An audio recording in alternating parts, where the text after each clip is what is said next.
Breathe in, and let the air of ages settle softly within you. The night is calm, the world hushed. Somewhere beyond the veil of sleep, the ancient stones of Rome are dreaming. Beneath the slow shimmer of stars, the eternal city rests, not in silence, but in whispers. The kind of whispers that belong to memory and myth, to the gentle hum of time remembering itself. Imagine the Tiber River winding lazily through the darkness. Its waters glint like liquid bronze beneath the moon, carrying stories older than any empire. Along its quiet banks, the ghosts of shepherds once tended flocks, unaware that their humble fields would one day cradle the beating heart of civilization.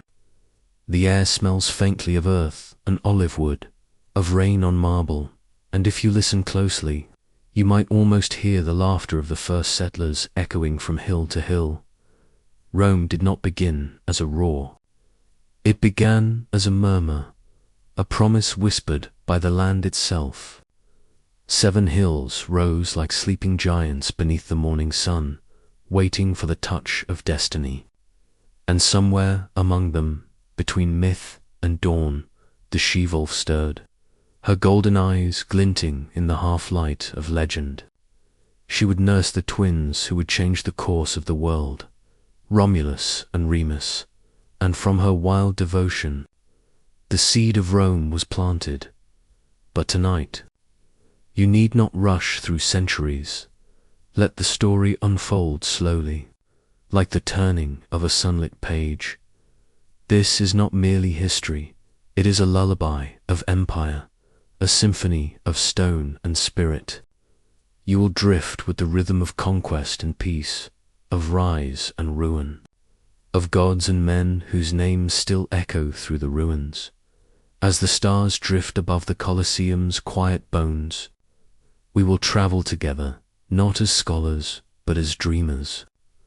We will walk the sacred roads and feel the warmth of torchlight against marble walls. We will hear the clink of armor in the distance, the prayers to Jupiter whispered beneath temple domes, the quiet thoughts of poets who once sat beneath fig trees and wrote of eternity. And when the story fades, as all stories must, the city will not truly fall. For Rome was never merely a place, it was a feeling, an idea carved into the human heart. So close your eyes, let the Tiber carry you, and as you drift deeper into the hush of history, let the eternal city rise once more, not in the waking world, but in the gentle landscapes of your dreams now. Let us begin where all stories begin, with a dawn over 7 hills and the first heartbeat of Rome. Before the first stone of Rome was ever laid, before the sound of bronze rang through her valleys, there was only the land, soft, untamed, and waiting. The region called Latium stretched beneath an endless blue sky, where the earth rolled in gentle waves, and the Tiber moved like a patient serpent through reeds of gold. The mornings were quiet there. Mist clung to the low hills, and shepherds stirred their flocks with slow voices that blended with the hum of insects waking to the sun in these lands. Life was simple and cyclical, born of soil and sky. Small villages of wattle and clay dotted the landscape, each no more than a scattering of huts encircled by fields of wheat and barley. Smoke curled softly from hearths where families gathered at dusk, the scent of bread mingling with the salt of the nearby sea. They were people of the earth, of seasons and survival, whose lives followed the rhythm of harvest and rain. They spoke to unseen spirits, household gods, river nymphs, and forest shadows. Each spring they poured milk upon the ground for the Lares, the protectors of home and field, whispering thanks for each dawn safely seen. Their children ran barefoot through wild grass. Their laughter carried on the wind that swept down from the Albon hills. Though humble, these people carried within them a quiet resilience. they knew how to endure. Through hunger, through flood, through the unknown will of the gods. Their world was one of patience and reverence, where every tree might hide a divine presence, and every thunderstorm was a message from the heavens. From such simplicity, from smoke and soil, from worship and wonder, the story of Rome would rise. No empire yet, no marble yet, only the heartbeat of Latium beneath an ancient sun, steady and waiting for destiny's first whisper. In the shadow of Italy's rugged hills, long before marble temples and legions marching in unison, legend says that two brothers set the destiny of a city in motion. Romulus and Remus, the twin sons of Mars, god of war, and Rhea Silvia, a Vestal virgin, were born into peril. Their mother's vow of chastity had been broken, and their birth was seen as a threat to her uncle, King Romulus, who had usurped the throne of Alba Longa to preserve his power. Romulus ordered the infants cast into the river Tiber, their fate entrusted to the current. Yet the gods, it seems, had other plans. The river did not claim them. Instead, it carried the twins to the base of the Palatine Hill, one of 7 hills that would later cradle the heart of Rome. There, legend tells of a cheval flipper who discovered the crying infants and nursed them beneath a fig tree. Her wild nature tempered by a mysterious compassion. A woodpecker, another sacred creature of Mars, brought them food. Eventually, a shepherd named Faustulus and his wife Acca Laurentia found the boys and raised them as their own. The wolf's milk and the shepherd's care forged in Romulus and Remus both savagery and strength, a duality that would define their story and the city they were destined to found. As they grew, the twins became natural leaders among the shepherds of the hills, known for their courage, cunning, and fierce loyalty to one another. But when the truth of their royal birth emerged, they turned their strength toward justice.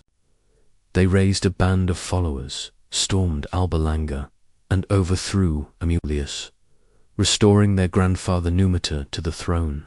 Yet peace was short-lived. The brothers desired their own kingdom, a new beginning, not in Alba Longa's shadow, but on the banks of the Tiber where fate had spared them. It was here that ambition and pride divided them. Romulus favored the Palatine Hill. Remus preferred the event. They sought omens from the gods, each claiming divine favor. When Remus saw 6 vultures and Romulus 12, the quarrel deepened. Accounts differ on what happened next. Say Remus mocked Romulus by leaping over the half-built walls of his brother's city.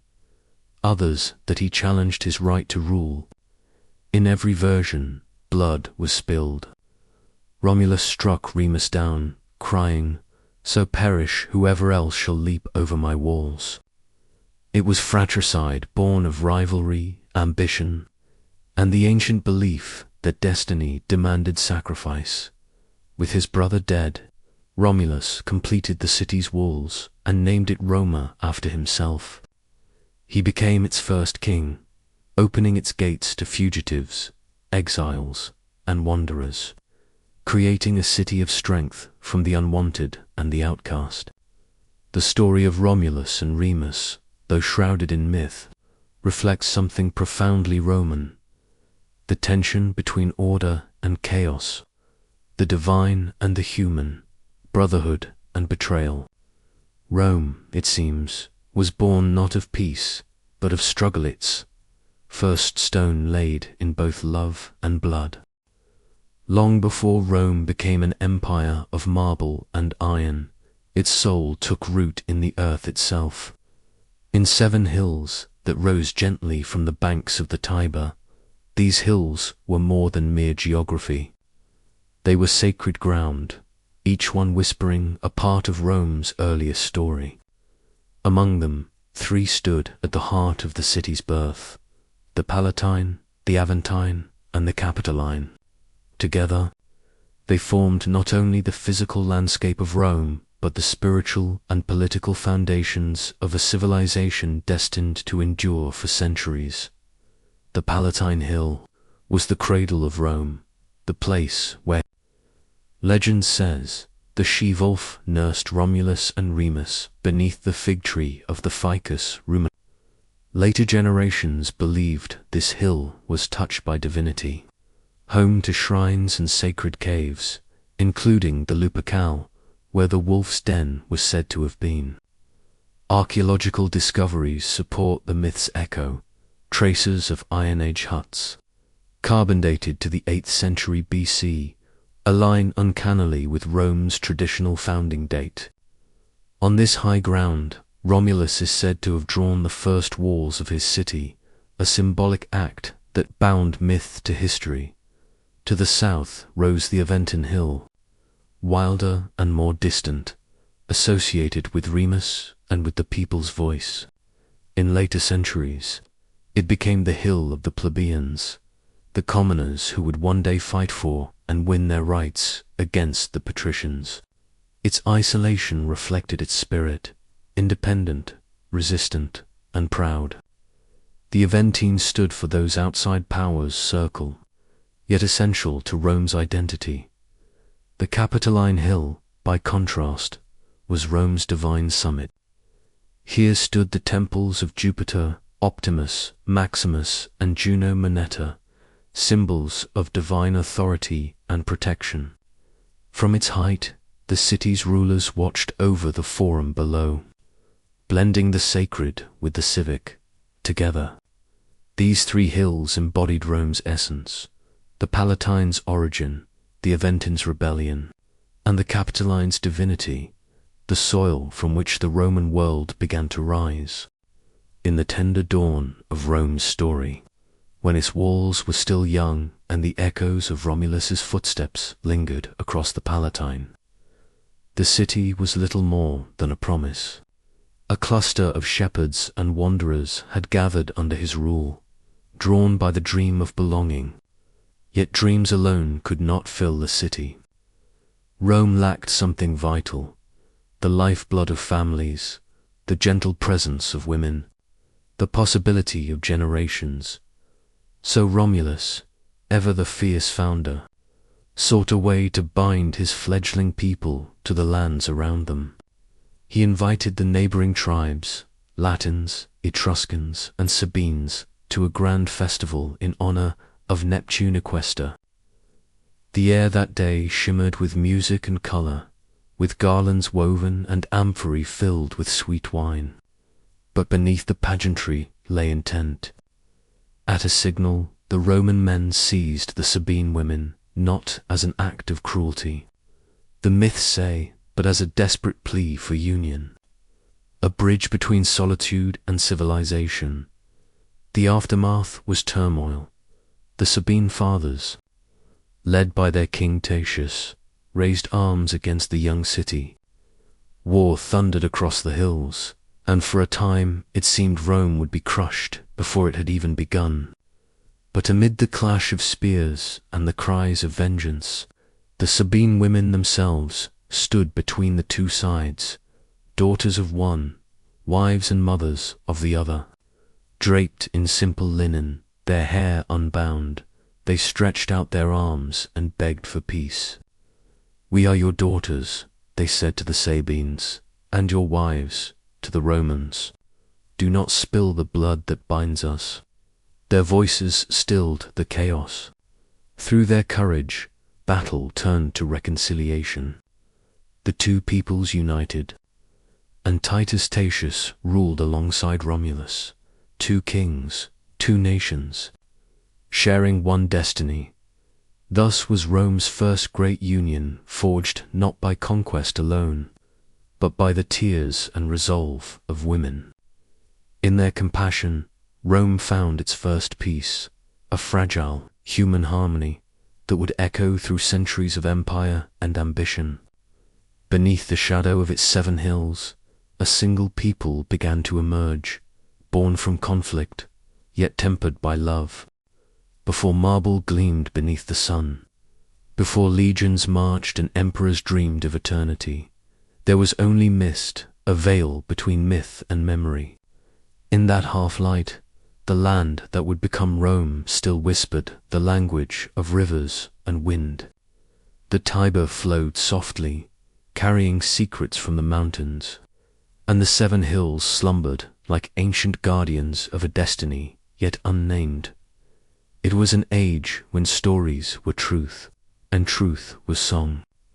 Shepherds watched over their flocks and told tales by firelight of twin brothers suckled by a she-wolf, of gods who walked among mortals, of omens shimmering in the flight of birds. The line between man and myth blurred, as though the divine still lingered in every shadow.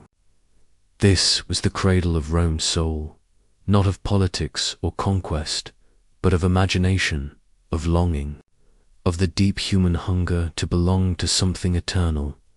On the Palatine Hill, where wild fig trees bent toward the sun, Romulus built his first walls, rough stones set by mortal hands, guided, perhaps, by divine purpose.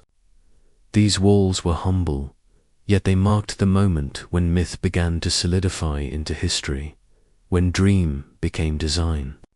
Around them gathered the tribes of Latium, farmers, wanderers, and warriors, who came not only for safety, but for the promise of identity.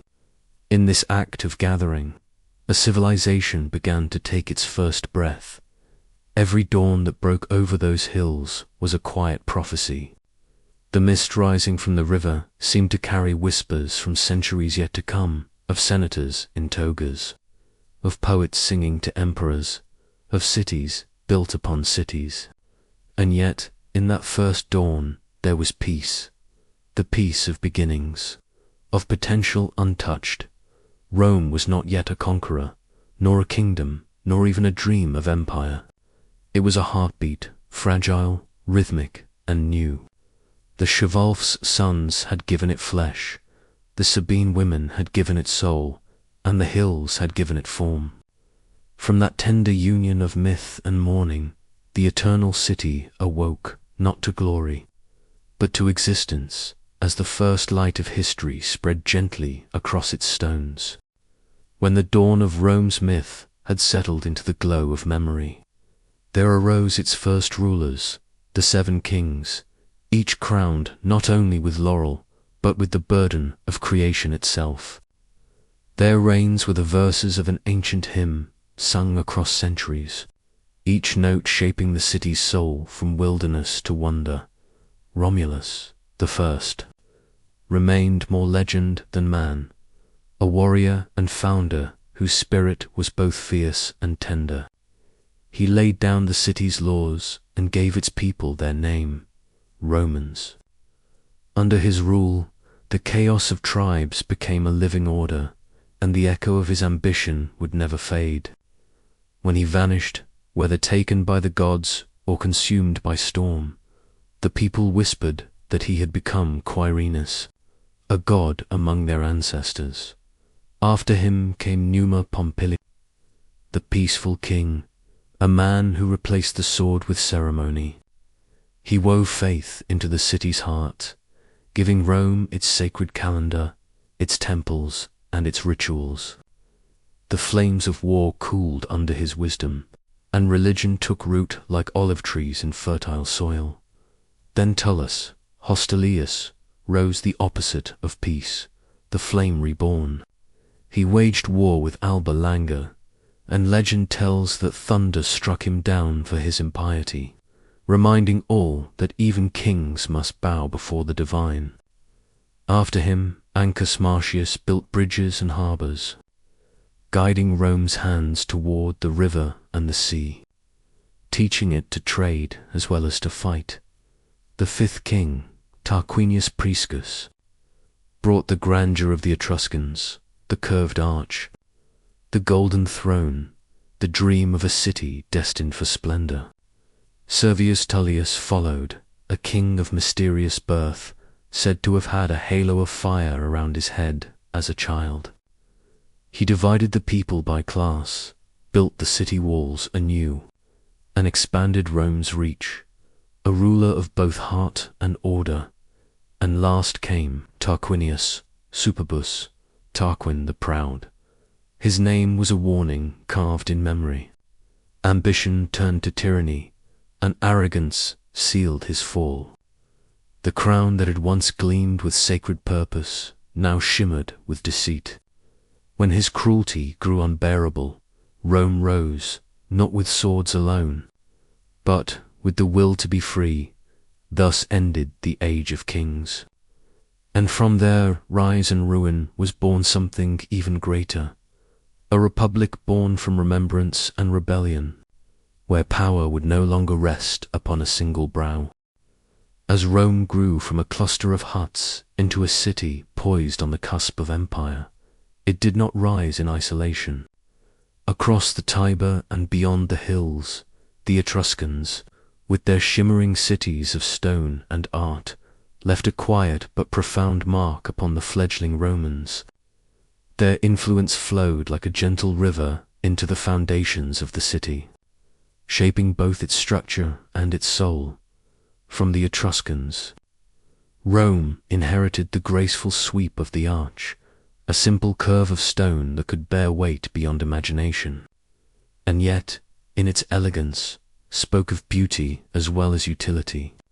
Bridges and gates rose, not as mere constructions, but as statements that Rome could endure, that it could reach across valleys and rivers, connecting people, commerce, and dreams. Alongside the arches came drainage systems, the humble yet vital Cloaca Maxima, which carried away the waters of storm and flood, leaving the city habitable, clean, alive. In these innovations, practicality danced with foresight, and Rome learned that survival could itself be art. But it was not only stone and water that the Etruscans gifted. They offered the language of the heavens. Augury, the reading of birds, the interpretation of lightning, the whisper of omens became Rome's method of understanding fate. Kings and citizens alike turned their gaze skyward, trusting that the divine left messages in flight and flame. Religion, once amorphous and instinctive, began to take form. Temples rose on hills, rituals guided the calendar, and the gods were called to witness the city's unfolding story through Etruscan hands. Rome learned to balance human endeavor with celestial observation. Every building, every ritual, every carefully laid stone carried the echo of a people who had long sought harmony between earth and sky. The city spirit was molded, layer by layer, into something enduring. Thus, even in the age before empire, before legions and marble, Rome was already a child of two worlds, the raw strength of its land, and the refined wisdom of those who had walked before, in arches, in drainage, and in prayer. The eternal city began to whisper to itself, a city destined not only to survive, but to dream. At the center of the growing city, where the 7 hills leaned toward one another like old friends sharing secrets, lay a low, marshy plain. This land, once soft with water and red, would become the beating heart of Rome, the Forum, a space that would witness the full sweep of human ambition, ceremony, and memory. Its creation was more than engineering. It was an act of imagination, a declaration that Rome's people would gather, speak, worship, and judge together beneath the open sky. The earliest kings, guided by both necessity and vision, began to shape this space. They drained the waters, channeling the Tiber's edge into channels that carried away floods and whispered the promise of permanence. Stones were laid, rudimentary yet purposeful, and a path emerged where once only mud and reed had existed. Here Rome would come to stand in its entirety, a city that measured itself not only by walls and gates, but by the lives and voices that passed through its heart. The Forum was sacred and civic all at once. Altars to Jupiter, Vesta, and Mars were placed amid open squares where citizens could assemble. Decisions were made, disputes heard, and the laws of the land first inscribed upon bronze and wood. Merchants brought their goods. Heralds brought news from distant villages. Priests and augurs brought omens and blessing. Each step across the Forum's stones was a step along the spine of Rome itself, connecting past and future, myth and reality, even in these early years. Before marble replaced timber, the Forum carried a rhythm of life. Festivals, sacrifices, councils, and proclamations gave the space a pulse. Its heart beat not in silence, but in the hum of countless human intentions, weaving a tapestry of belonging. Generations would come to stand upon the same ground, feeling the invisible thread of those who had come before. Thus, from a humble floodplain, the Forum rose as a testament to Rome's enduring spirit, a living heart that would never cease its rhythm, even as emperors and kings, rebels and poets, all passed through the doors of history. Here, in the quiet prelude to empire, Rome learned that a city is defined not solely by walls or crowns, but by the shared breadth of its people. In the quiet folds of Latium, long before the clangor of legions or the echo of marble halls, Rome's people lived close to the earth and the sky. They were farmers, tending wheat and barley that bent like golden waves in the summer sun, their hands familiar with soil and seed.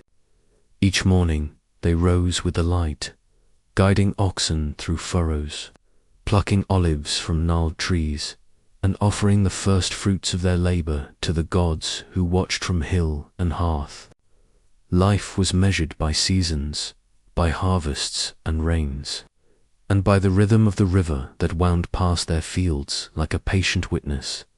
Yet these were also a people of courage. Warriors trained with wooden swords and shields, learning the discipline that would one day define the Roman spirit. They practiced not only to defend, but to honor the memory of those who had come before, the twin brothers who had founded the city, the kings who had shaped its laws. The clash of weapons was balanced by a reverence for life and for the divine, as each soldier carried both shield and prayer into the early morning mist.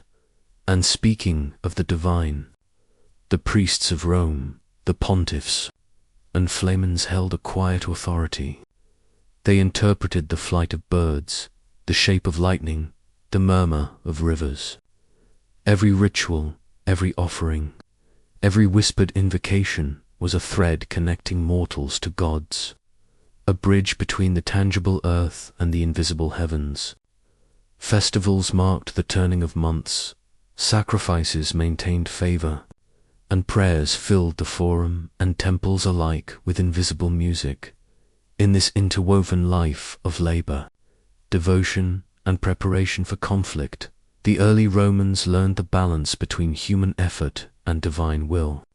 The simplicity of their days masked the depth of their understanding, that survival required both strength and reverence, that the land nurtured them even as the gods guided them, and that every act, from sowing grain to building walls, was a small step toward the greatness of a city yet to come. So in fields and temples, on hillsides and hearths, Rome's soul quietly grew, a tapestry of hands, hearts, and devotion, whispering across the centuries that even in humble beginnings, something eternal can take root. Even the most enduring crowns can become heavy with shadow, and in the quiet of Rome's growing streets, the laurel of kingship began to wilt. Tarquinius Superbus, the proud, sat upon the throne with arrogance like a storm cloud hanging over the city. His rule was marked not by counsel, but by decree, not by justice, but by fear. The people, once drawn together under the founding king's vision, now whispered in alleys and courtyards of cruelty and oppression. The city itself seemed to hold its breath, waiting for a dawn of change that felt inevitable. The spark came from personal tragedy. Lucretia, a noble woman of virtue and quiet strength, became a victim of Tarquin's violence. Her honor, stolen, ignited outrage, not merely in grief, but in righteous fury. She called upon her family and the Roman citizens to witness the crime, and with a final act of defiance, she placed the city before her own life, choosing death over dishonor. Her sacrifice became a catalyst, a moral clarion that called Rome to awaken from subjugation. Outrage swelled into rebellion. Lucius Junius Brutus, a man of resolve and vision, rose among the people, gathering allies from both patrician and plebeian ranks. The city's gates trembled under the tide of revolt, as citizens demanded not vengeance alone, but justice, and above all, freedom. Tarquin fled, abandoning the throne and the city he had sought to bend to his will. The monarchy, once sacred and absolute, had crumbled beneath the weight of cruelty and betrayal. From the ashes of tyranny, Rome glimpsed a new dawn. The people, wary yet determined, established a republic, a system where power was shared, where magistrates ruled in pairs, and where the Senate would provide guidance. Liberty, fragile and luminous, was born not from ease, but from the courage of those who refused to endure oppression. Thus ended the Age of Kings, an era of ambition and fallibility, and began the age of Rome's citizenry, a city awakening to its own voice, ready to chart a path not dictated by a single crown, but by the collective heartbeat of its people. In that moment, Rome learned that freedom could rise from tragedy, and that the city's strength lay not in one man, but in many. When the last echoes of monarchy faded from the streets of Rome, the city found itself at a delicate threshold, a place where fear of tyranny met the yearning for order. Out of this uncertainty rose the Republic, a new experiment in governance, born not of ambition alone, but of collective resolve. Rome would no longer be the plaything of a single crown.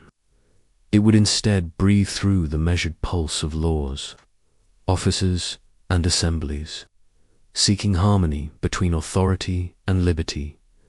At the heart of this new structure were the consuls, 2 men elected each year to share the burdens of leadership. Their power was deliberately balanced, designed to check itself, for Rome had learned that unchecked ambition could consume even the noblest of intentions. One consul might command the armies, while the other attended the Senate and oversaw domestic affairs. Their equality in rotation ensured that the city would never again bow to a solitary hand, that vigilance and prudence would guide its fate. Alongside the consuls, the Senate arose as a quiet, enduring force. Composed of elders and former magistrates, it became a repository of wisdom and memory. Senators debated, advised, and shaped the policies of the city, blending the weight of experience with the energy of a people newly sovereign. Though their power was advisory, the Senate's influence carried a moral authority that would ripple across generations, teaching Rome the delicate art of governance, that persuasion, counsel, and precedent could be as mighty as the sword. The Republic also codified laws to ensure fairness and stability. Written statutes, famously the 12 Tables, provided a tangible reference for citizens, protecting rights and clarifying obligations. Justice was no longer the whim of kings, but a principle embedded in Rome's civic life, accessible to those who dwelt within its walls. In these early decades, the Republic was fragile, yet luminous, a city learning to govern itself through shared responsibility and deliberate restraint. Its institutions, though simple at first, reflected a profound understanding of human nature. That power, left unchecked, corrupts, but when balanced by accountability, can sustain a civilization. Thus, Rome rose like dawn over the Palatine, steady and inevitable, a republic designed not only to endure, but to grow, to expand, and to embody the idea that liberty, though delicate, could become the lifeblood of a city destined for eternity. In the early republic, the streets and hills of Rome were alive not only with the hum of commerce and labor, but with the quiet tension of social divisions.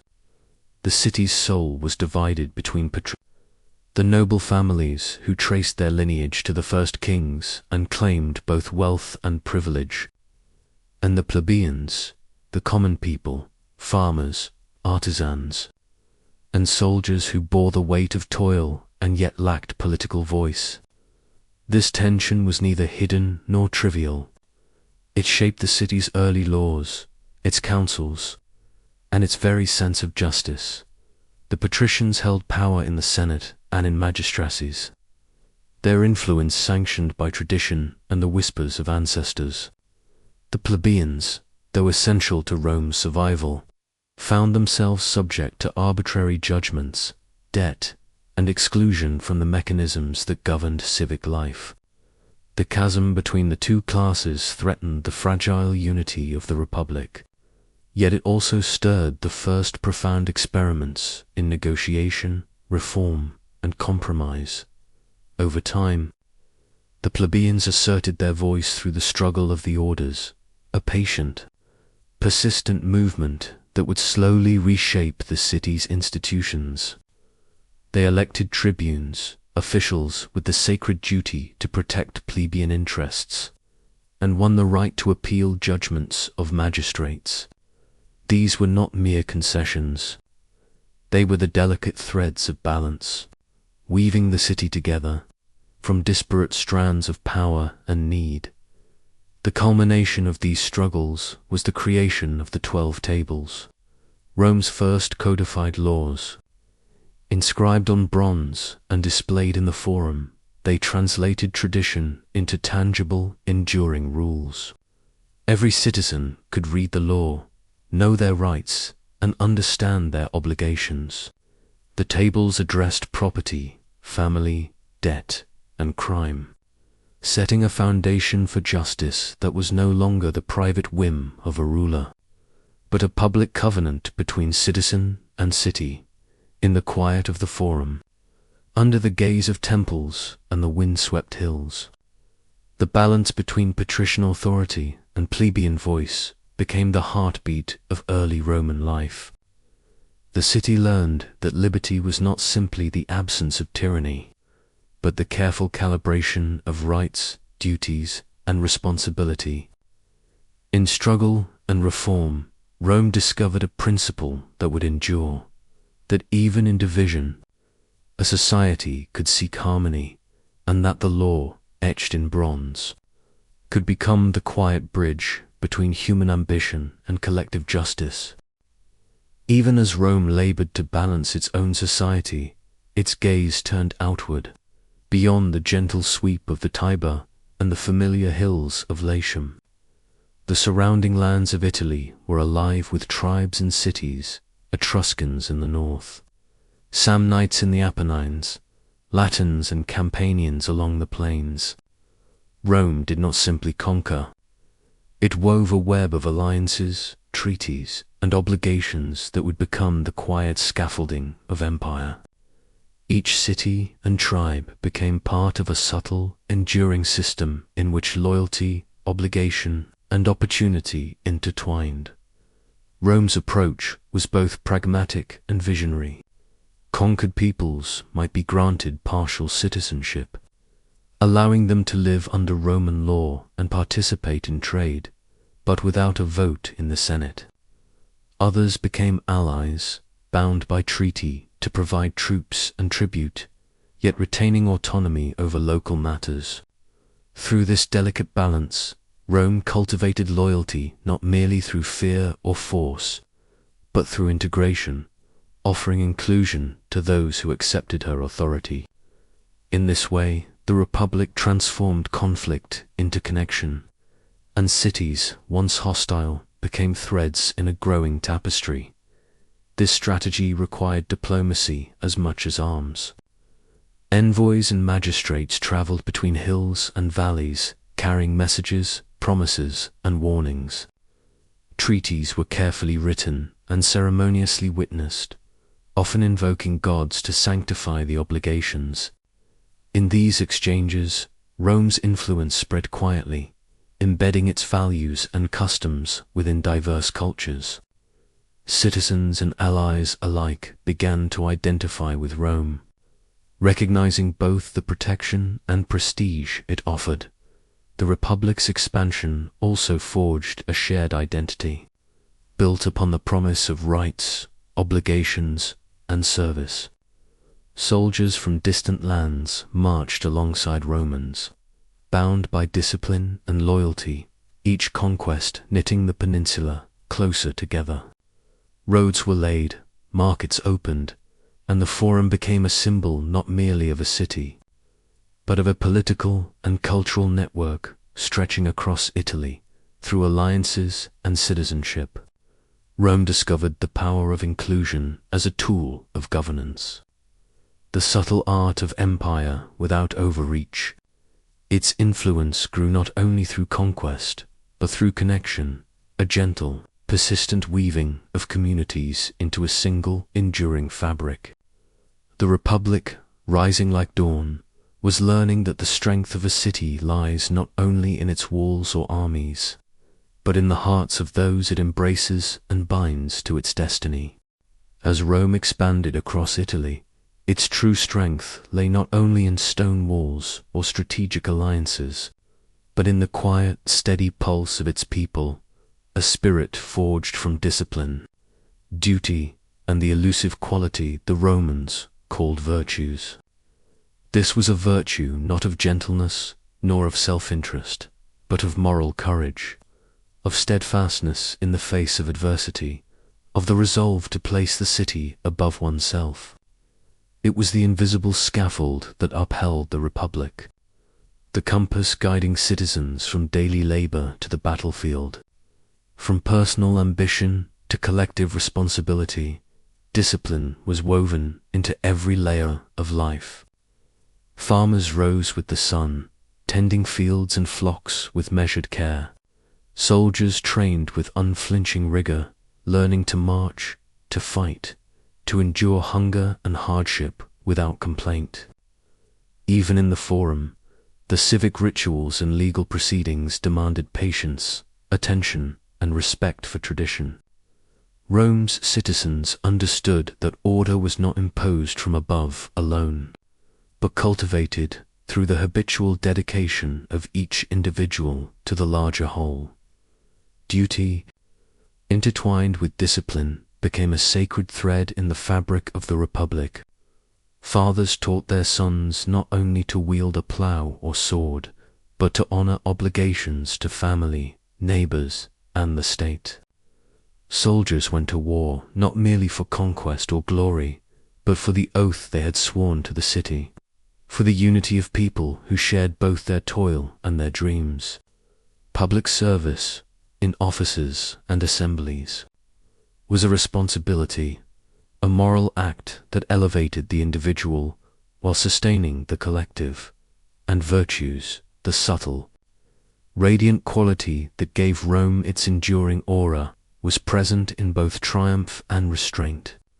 It demanded courage not only in battle, but in speech, in judgment, in the choice to act rightly, even when the path was hard.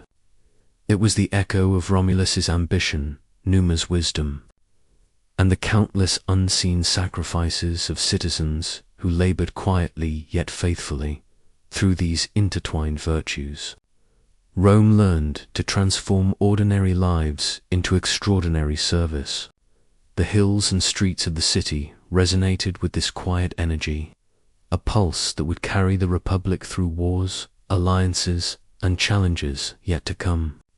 In discipline, duty, and virtues, the Roman spirit found its rhythm, a heartbeat that would sustain the city from its earliest dawn to the far reaches of history. While Rome's citizens tilled their fields, trained in the forum, and forged the bonds of law and loyalty, a shadow began to stretch across the waters of the western Mediterranean. Across the sea, beyond the narrow straits of the Tyrrhenian and toward the sun-drenched coasts of North Africa, lay Carthage, a city of wealth, commerce, and cunning, its walls rising like a jewel from the coast. Carthage was both marvel and threat. Merchants sailed from its harbors with gold, grain, and exotic goods, while its armies and fleets projected power that hinted at the storms to come. For Rome, still young and measured in its expansion, Carthage represented a horizon both alluring and dangerous. Trade opportunities whispered promises of prosperity, yet tales of Phoenician cunning, mercenary armies, and naval dominance stirred unease. The Carthaginians were more than distant neighbors. They were a living reminder that power in the world was contested and that survival demanded vigilance.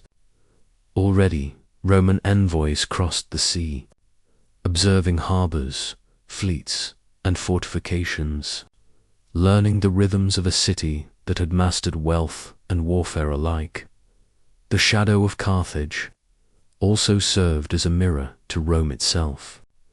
In the young republic's citizens, the challenge of distant rivals inspired both anxiety and aspiration. They understood that the republic's virtues, discipline, duty, virtues would soon be tested not only on Italian soil, but in the uncertain expanse of foreign waters. The lessons of alliances, military organization, and civic unity would soon become instruments of survival, as Rome contemplated not merely defense, but the possibility of projecting its own influence across the waves. Yet even as Carthage's presence loomed, the Republic continued its quiet, patient rhythm. Roads were laid, farms expanded, citizens trained, and laws codified. Rome was preparing itself slowly, deliberately, like a seed strengthening its roots before reaching toward the sun. Across the sea, Carthage glimmered, distant, formidable, and inevitable, a shadow that foreshadowed both the trials and the triumphs that would define Rome's rising destiny. In these early years, the Republic sensed the currents of history flowing beyond the hills of Latium. The horizon of empire was distant, yet visible, and in the hearts of Romans, the seeds of resilience and ambition took root, quietly, beneath the golden light of dawn. By the mid-3rd century BC, Rome had grown confident upon the Italian peninsula, yet the waters beyond beckoned with promise and peril. Across the Tyrrhenian and toward the distant shores of Sicily, Carthage held sway, its fleets glinting under the Mediterranean sun. What had once been a shadow across the sea now became a challenge that demanded ingenuity, courage, and a new mastery of the waves. Thus began the First Punic War, a conflict that would reshape Rome not only as a land power, but as a force upon the waters. Rome's fleets were born of necessity. The city of the hills, accustomed to marching armies and disciplined legions, faced a maritime foe whose ships had long dominated the Mediterranean. Roman shipwrights labored tirelessly, building vessels that echoed the structure of Carthaginian quinquiremes, but adapted to the ingenuity of Roman minds. Bridges and gangways were added, allowing soldiers to board enemy ships, transforming naval encounters into extensions of land combat. In this way, Rome invented a new form of power, a navy that mirrored the discipline and resolve of its legions, yet moved with the unpredictable grace of the sea. The battles themselves were tempestuous, not only with human conflict, but with nature's own fury. Storms tore at sails, waves threatened to swallow oars, and lightning flashed over the dark waters. Men clung to ropes and planks, struggling against both wind and enemy. Their courage measured in hours, and in the roar of the Mediterranean. Every engagement tested not only strength, but endurance, teaching Rome the unforgiving lesson that mastery of the sea required patience, resilience, and unyielding unity. Through years of combat, shipwrecks, and daring maneuvers, Rome endured. Ports were fortified, supplies transported over miles of land and water, and strategies refined with meticulous care. At last, through relentless effort, the Republic prevailed, establishing control over key Sicilian territories and proving that Rome's spirit extended beyond hills and valleys to the endless horizon of the sea. In the forging of naval power, the Republic learned more than warfare. It discovered the value of adaptation, ingenuity, and perseverance. The Mediterranean, once a domain of distant powers, now echoed with Roman oars and the promise of a people willing to transform themselves to meet the tides of destiny. From ships and storms, Rome rose a land-born city, becoming a master of both earth and water. Long after Rome had mastered the waters, a shadow arose from across the western mountains, a general whose name would echo through history and into legend, Hannibal Barca. Born in Carthage, sworn by oath to oppose Rome, he became both an instrument of vengeance and a figure of audacity unmatched in the annals of war. His campaign would carve a path of awe and dread across lands and rivers, culminating in a feat that blurred the line between human courage and myth. The crossing of the Alps, Hannibal's army, a diverse host of warriors, cavalry, and mercenaries, moved as a living, breathing entity through the rugged terrain. But the most striking and terrifying of all were his elephants, colossal beasts whose presence alone seemed to summon the spirits of the mountains. They trudged through snow that reached above human knees, tusks cutting through clouds of frost, their breath steaming in the icy air. Soldiers clutched reins and ropes, guiding these giants over cliffs and narrow passes, each step a delicate negotiation between survival and catastrophe. The mountains themselves seemed alive, roaring with winds and avalanches, testing every ounce of endurance in both man and beast. As Hannibal descended from the heights into the fertile plains of northern Italy, the world seemed to tremble beneath the weight of his ambition.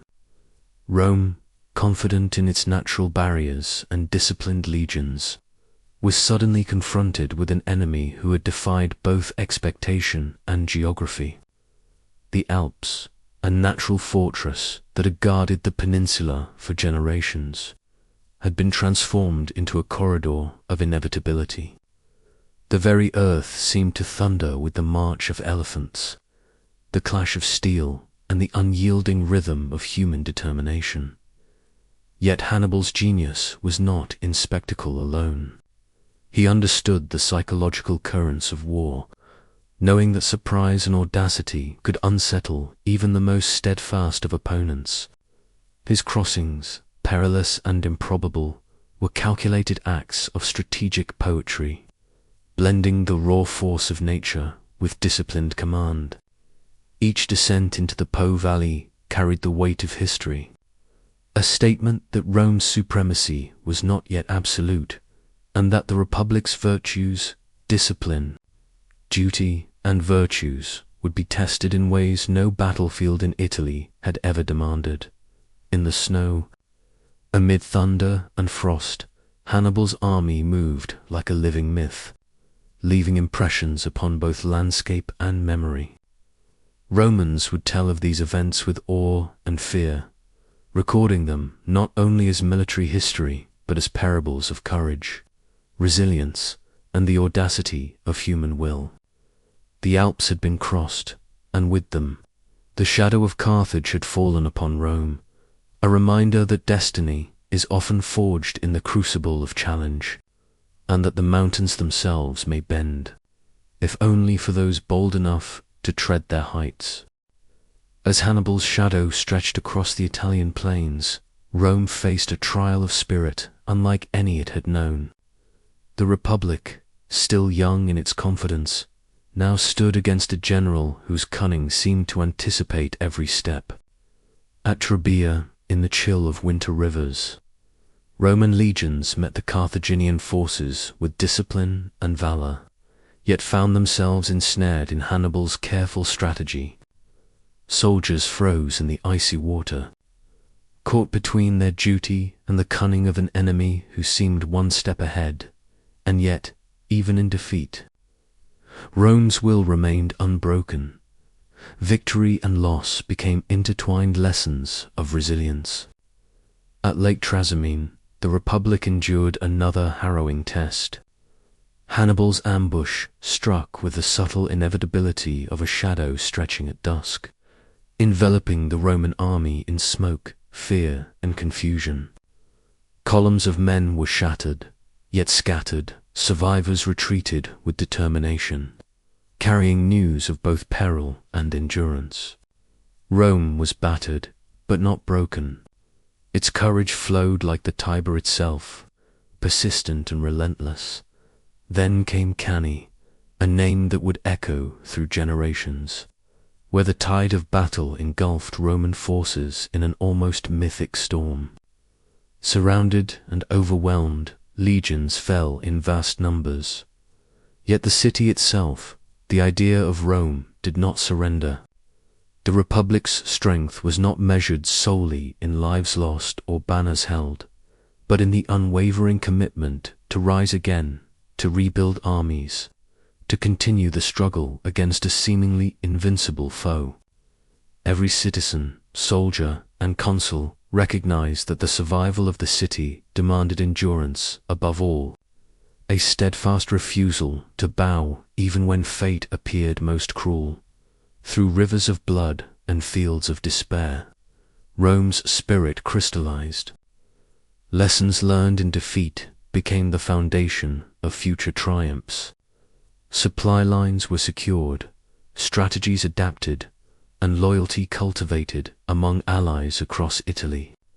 From the icy banks of the Trebia to the ashes of Cannae, the Republic discovered a profound truth, that the essence of Rome lay not in the absence of suffering, but in the resilience to face it with unwavering resolve. In this crucible, the city's heartbeat never faltered. Rome endured, not because it avoided disaster, but because it chose, again and again, to rise the will of a people intertwined with the destiny of a civilization, refusing to die even when the shadow of Hannibal loomed largest. When the tides of war seemed to stretch endlessly across Italy, Rome found a commander whose vision and courage would shift the course of history. Publius Cornelius Scipio, later hailed as Africanus. Young, keen-eyed, and unyielding, Scipio understood that to confront Hannibal on Italian soil was to dance with shadows already familiar with Rome's fears. He chose a path both daring and decisive to carry the war to the heart of Carthage itself, across the seas that had once seemed merely a distant horizon, and into the lands where vengeance and destiny waited entwined. Scipio's preparations were meticulous. He trained legions with the precision of artisans shaping stone, instilling not only skill but the quiet confidence that would be necessary in unfamiliar lands.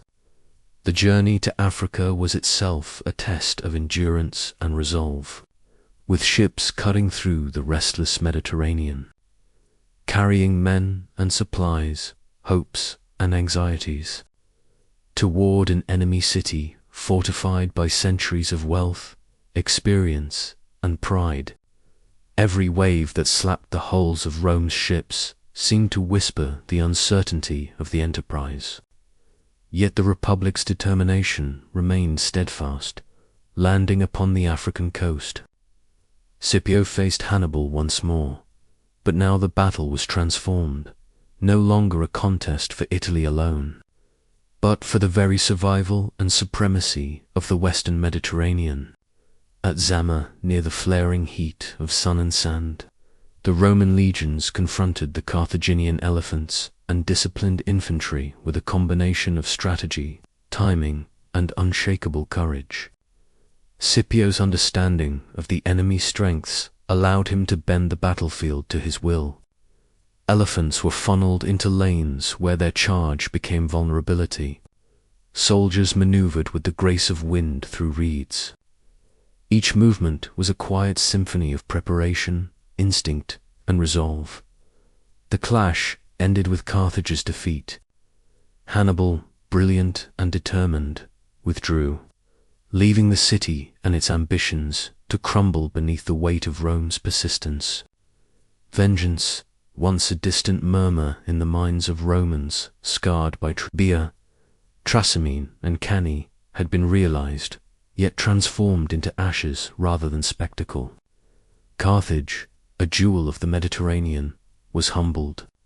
Treaties imposed, walls dismantled, fleets surrendered, the mighty city reduced to the shadow of its former glory. Through Scipio Africanus, Rome had not merely conquered, it had absorbed the lessons of endurance, strategy, and audacity. The Republic had transformed past suffering into triumph, the terror of Hannibal into a testament to resilience. And yet, even in victory, there lingered a quiet melancholy, the recognition that power, once gained, carries both glory and the weight of responsibility. From the ashes of Carthage, Rome's influence radiated across the Mediterranean. A city and people strengthened by fire, tempered by struggle, and ready to step into the vast, unfolding horizon of empire. Rome emerged from the fires of the Punic Wars victorious, its banners flying across lands that had once seemed beyond reach. Yet the spoils of triumph carried a weight more subtle, more insidious than any sword. The wealth of Carthage flowed into Roman coffers, gold, silver, grain, and treasures from distant lands, enough to glitter in the eyes of citizens and magnates alike. Markets swelled, public works flourished, and the city itself seemed to hum with newfound prosperity. Yet within this abundance, a quiet transformation began, imperceptible at first, like the slow shifting of tides beneath a placid sea. Slavery, the dark shadow of conquest, surged across Italy and beyond. Captured soldiers, artisans, and entire families were brought into the city, filling homes, farms, and workshops with bound labor. The presence of these enslaved peoples eased the burdens of the free citizens, yet also created a subtle moral and social distortion. Fields once tilled by independent farmers now yielded crops under the hands of chains. Wealth flowed to those who commanded labor rather than sweat, and the rhythms of everyday life began to bend beneath the invisible yoke of inequality. Alongside material gain, Rome sowed the seeds of future corruption. Ambition, once tempered by civic virtue, began to flirt with excess. Magistrates and generals, accustomed to commanding armies and distributing spoils, glimpsed the allure of personal power. Triumphs became spectacles, not only of victory, but of ego. Silver and gold began to weigh upon hearts more than duty and virtues. The Republic, while unbroken in law and spirit, carried within it the quiet ferment of ambition untempered, a subtle prelude to struggles that would arise in later generations. Yet even in these changes, Rome retained its remarkable vitality. The city, alive with commerce, innovation, and the energy of conquest, adapted to the new rhythms imposed by wealth and slavery. Citizens found themselves both beneficiaries and participants in a transformation that would shape the Republic's culture, politics, and moral compass for centuries. The cost of victory, therefore, was measured not only in lives lost and lands conquered, but in the delicate balance of virtue and indulgence, freedom and subjugation. Rome had grown stronger, yet it had also been forever altered, a city carrying the echoes of triumph alongside the whisper of caution, a people poised on the edge of destiny, aware that every empire's ascent contains within it the seeds of its own trials. As the Republic expanded beyond the western seas and across the Italian peninsula, its gaze turned eastward to lands steeped in history, culture, and refinement. Greece, the cradle of philosophy, art, and the written word, beckoned like a siren of intellect and beauty, whispering secrets of thought, poetry, and politics that had shaped civilizations long before Rome's foundations. The conquest of Greece and the wider Eastern Mediterranean was not only a military campaign but a journey into the very soul of human achievement, an encounter between Roman vigor and Hellenic elegance. The armies that marched into Macedonia and Asia Minor carried with them not only the tools of war, but also an awareness that victory could be accompanied by enrichment of the mind and spirit. Greek cities, their marble temples gleaming under the sun, opened Roman eyes to the possibilities of architectural grandeur, theatres, and the cultivation of civic life. Sculptures, frescoes, and scrolls found their way to Rome, filling homes, villas, and public spaces with the refined elegance of the East. Citizens glimpsed the ideals of balance, proportion, and beauty, absorbing lessons that would leave an indelible mark upon Roman taste and sensibility. Yet it was in philosophy and learning that the encounter proved most transformative. Stoicism, Epicureanism, and the dialectics of Plato and Aristotle began to weave through Roman thought, influencing not only elite education but the very conception of virtue, duty, and the obligations of citizenship. The minds of young nobles were shaped by these teachings, blending the rigor of Roman discipline with the reflective, contemplative wisdom of the Greeks.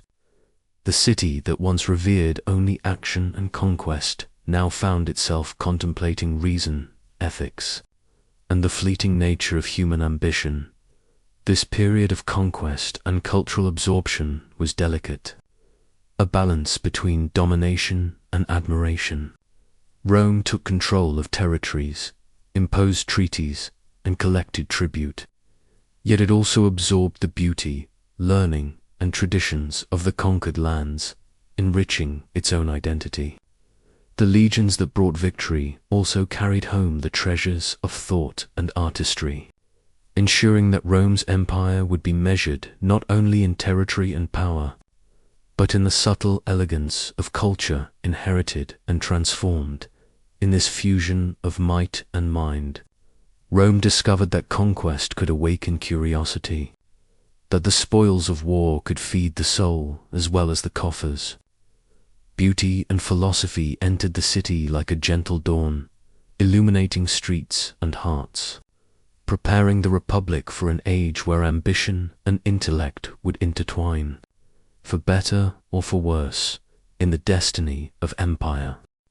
In the wake of Rome's conquests across the Mediterranean, the Republic found itself enriched in gold and territory, yet increasingly strained beneath the weight of inequality. Vast estates, worked by slaves captured in distant wars, grew at the expense of smallholders, the farmers whose labor had once sustained the city's heart and its legions. The Tiber flowed past a city of grandeur and spectacle, yet beyond its walls discontent simmered, whispering through villages and countryside alike. It was in this fertile tension that Tiberius and Gaius Gracchus emerged, brothers bound by vision and conviction, daring to imagine a Rome renewed through reform. Tiberius, the elder, cast his gaze upon the lands that had become concentrated in the hands of the wealthy elite. With eloquence tempered by resolve, he proposed redistribution, small plots granted to citizens whose toil and loyalty had been long overlooked. His voice, both gentle and insistent, spoke of justice and the survival of the Republic itself, reminding the Senate that Rome's strength was not in the grandeur of its estates, but in the vigor of its people. Yet the halls of power, accustomed to privilege and tradition, recoiled.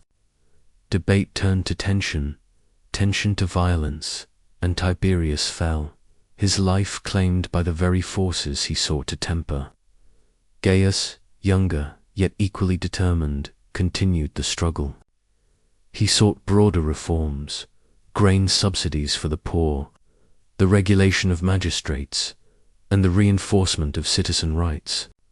His vision reached beyond land to the very soul of the Republic, attempting to reconcile wealth and justice, ambition and duty. Again, the resistance of entrenched power proved formidable, and once more the city witnessed the peril of idealism in a world dominated by greed and fear. Gaius, too, would meet a violent end, his dreams of equity extinguished by those who saw reform as a threat rather than a promise. Yet the legacy of the Gracchi endured, not in immediate triumph, but in the quiet, insistent echo of possibility. They illuminated the fault lines within the Republic, revealing that wealth and conquest alone could not guarantee unity or virtue. Their courage, their vision of a Rome tempered by justice, lingered in the memories of citizens, inspiring reflection and, in time, further reform. In the story of the Gracchi, the Republic learned that ambition without compassion breeds unrest, and that the pursuit of equity can be as perilous as the clash of armies. The brothers who dreamed too boldly became symbols of both hope and caution. Their lives a reminder that Rome's greatest challenge lay not only in foreign conquest, but in balancing power, wealth, and the enduring duty to its people. Through their courage and tragedy, the Republic glimpsed both the fragility and the potential of its own soul. In the decades following the Gracchi, the Republic found itself increasingly entangled in a new and perilous form of power: the personal loyalty of armies to their commanders rather than to the city itself. This dangerous transformation emerged most starkly in the lives of Gaius, Marius, and Lucius Cornelius Sulla, men whose ambitions would reshape Rome, revealing both the strengths and vulnerabilities of a Republic grown mighty but restless. Marius, a man of humble origins, rose through the ranks with energy, discipline, and vision. He reformed the legions, opening military service to the landless citizens, those who had once tilled fields but now wandered in search of livelihood. Soldiers no longer fought solely as Romans defending the city. They fought as followers of a man whose leadership promised not only victory but reward. Marius' triumphs in North Africa and against the Germanic tribes brought him acclaim, yet also signaled a shift. The Republic's legions became instruments of personal power, capable of bending loyalty away from the Senate and toward individual generals. Sulla's rise deepened this peril. Once an ally, later a rival of Marius, Sulla understood the potency of armies as extensions of will. He marched upon Rome itself, a city whose gates had never before trembled under the boots of a Roman commander. Civil war erupted, streets stained with both courage and blood, and the very notion of the Republic's inviolability was challenged. Soldiers, bound by devotion to their general rather than abstract laws, carried out sieges, purges, and triumphs, creating a pattern that would echo through decades of conflict. The consequences were profound. Rome, a city built upon civic virtue, law, and balanced governance, now confronted the unsettling reality that power could be seized by force rather than consensus. Tradition, once a steady current holding society together, now contended with ambition fueled by personal allegiance. Yet even amid strife, the Republic endured, adapting to survive the tempests of ambition while sowing the seeds of future instability. The story of Marius and Sulla is a meditation on the fragility of loyalty and the delicate architecture of governance. Armies, once symbols of collective duty, became mirrors of individual will, reflecting both the brilliance and the danger of human ambition. Through these struggles, Rome learned that the Republic's heart must be guarded not only from foreign foes, but from the seductive force of personal power, a lesson that would resonate as ambition, triumph, and civil strife intertwined in the centuries to come. As the Republic staggered beneath the pressures of social strife, civil wars, and the shifting allegiances of armies, a new constellation of power arose, the first triumvirate, a delicate and dangerous alignment of three men, whose ambitions would eclipse the authority of the Senate and bend the course of history. Julius Caesar, Pompey Magnus, and Marcus Licinius Crassus converged not merely as allies, but as instruments of personal will, each bringing to the partnership strength, cunning, and unbridled desire. Together, they embodied the extraordinary possibilities of ambition unbound. Caesar, charismatic and brilliant, carried the gaze of Rome's future in his mind. His campaigns in Gaul, marked by rivers, forests, and distant villages, were as much triumphs of strategy as they were demonstrations of vision and audacity. The legions under his command followed him with loyalty forged in hardship, shared victory, and the promise of reward. Across the Rhine and the seas of Gaul, Caesar's campaigns became a living chronicle, a testament to the power of a single man intertwined with the collective strength of those he led. Pompey, the great general whose victories in the East had filled Rome with awe, represented both stability and ambition, a man whose achievements inspired reverence and envy. His conquests brought treasures and influence, and his alliances with the Senate and elite families created a delicate balance, a reminder that power could be wielded as both shield and sword.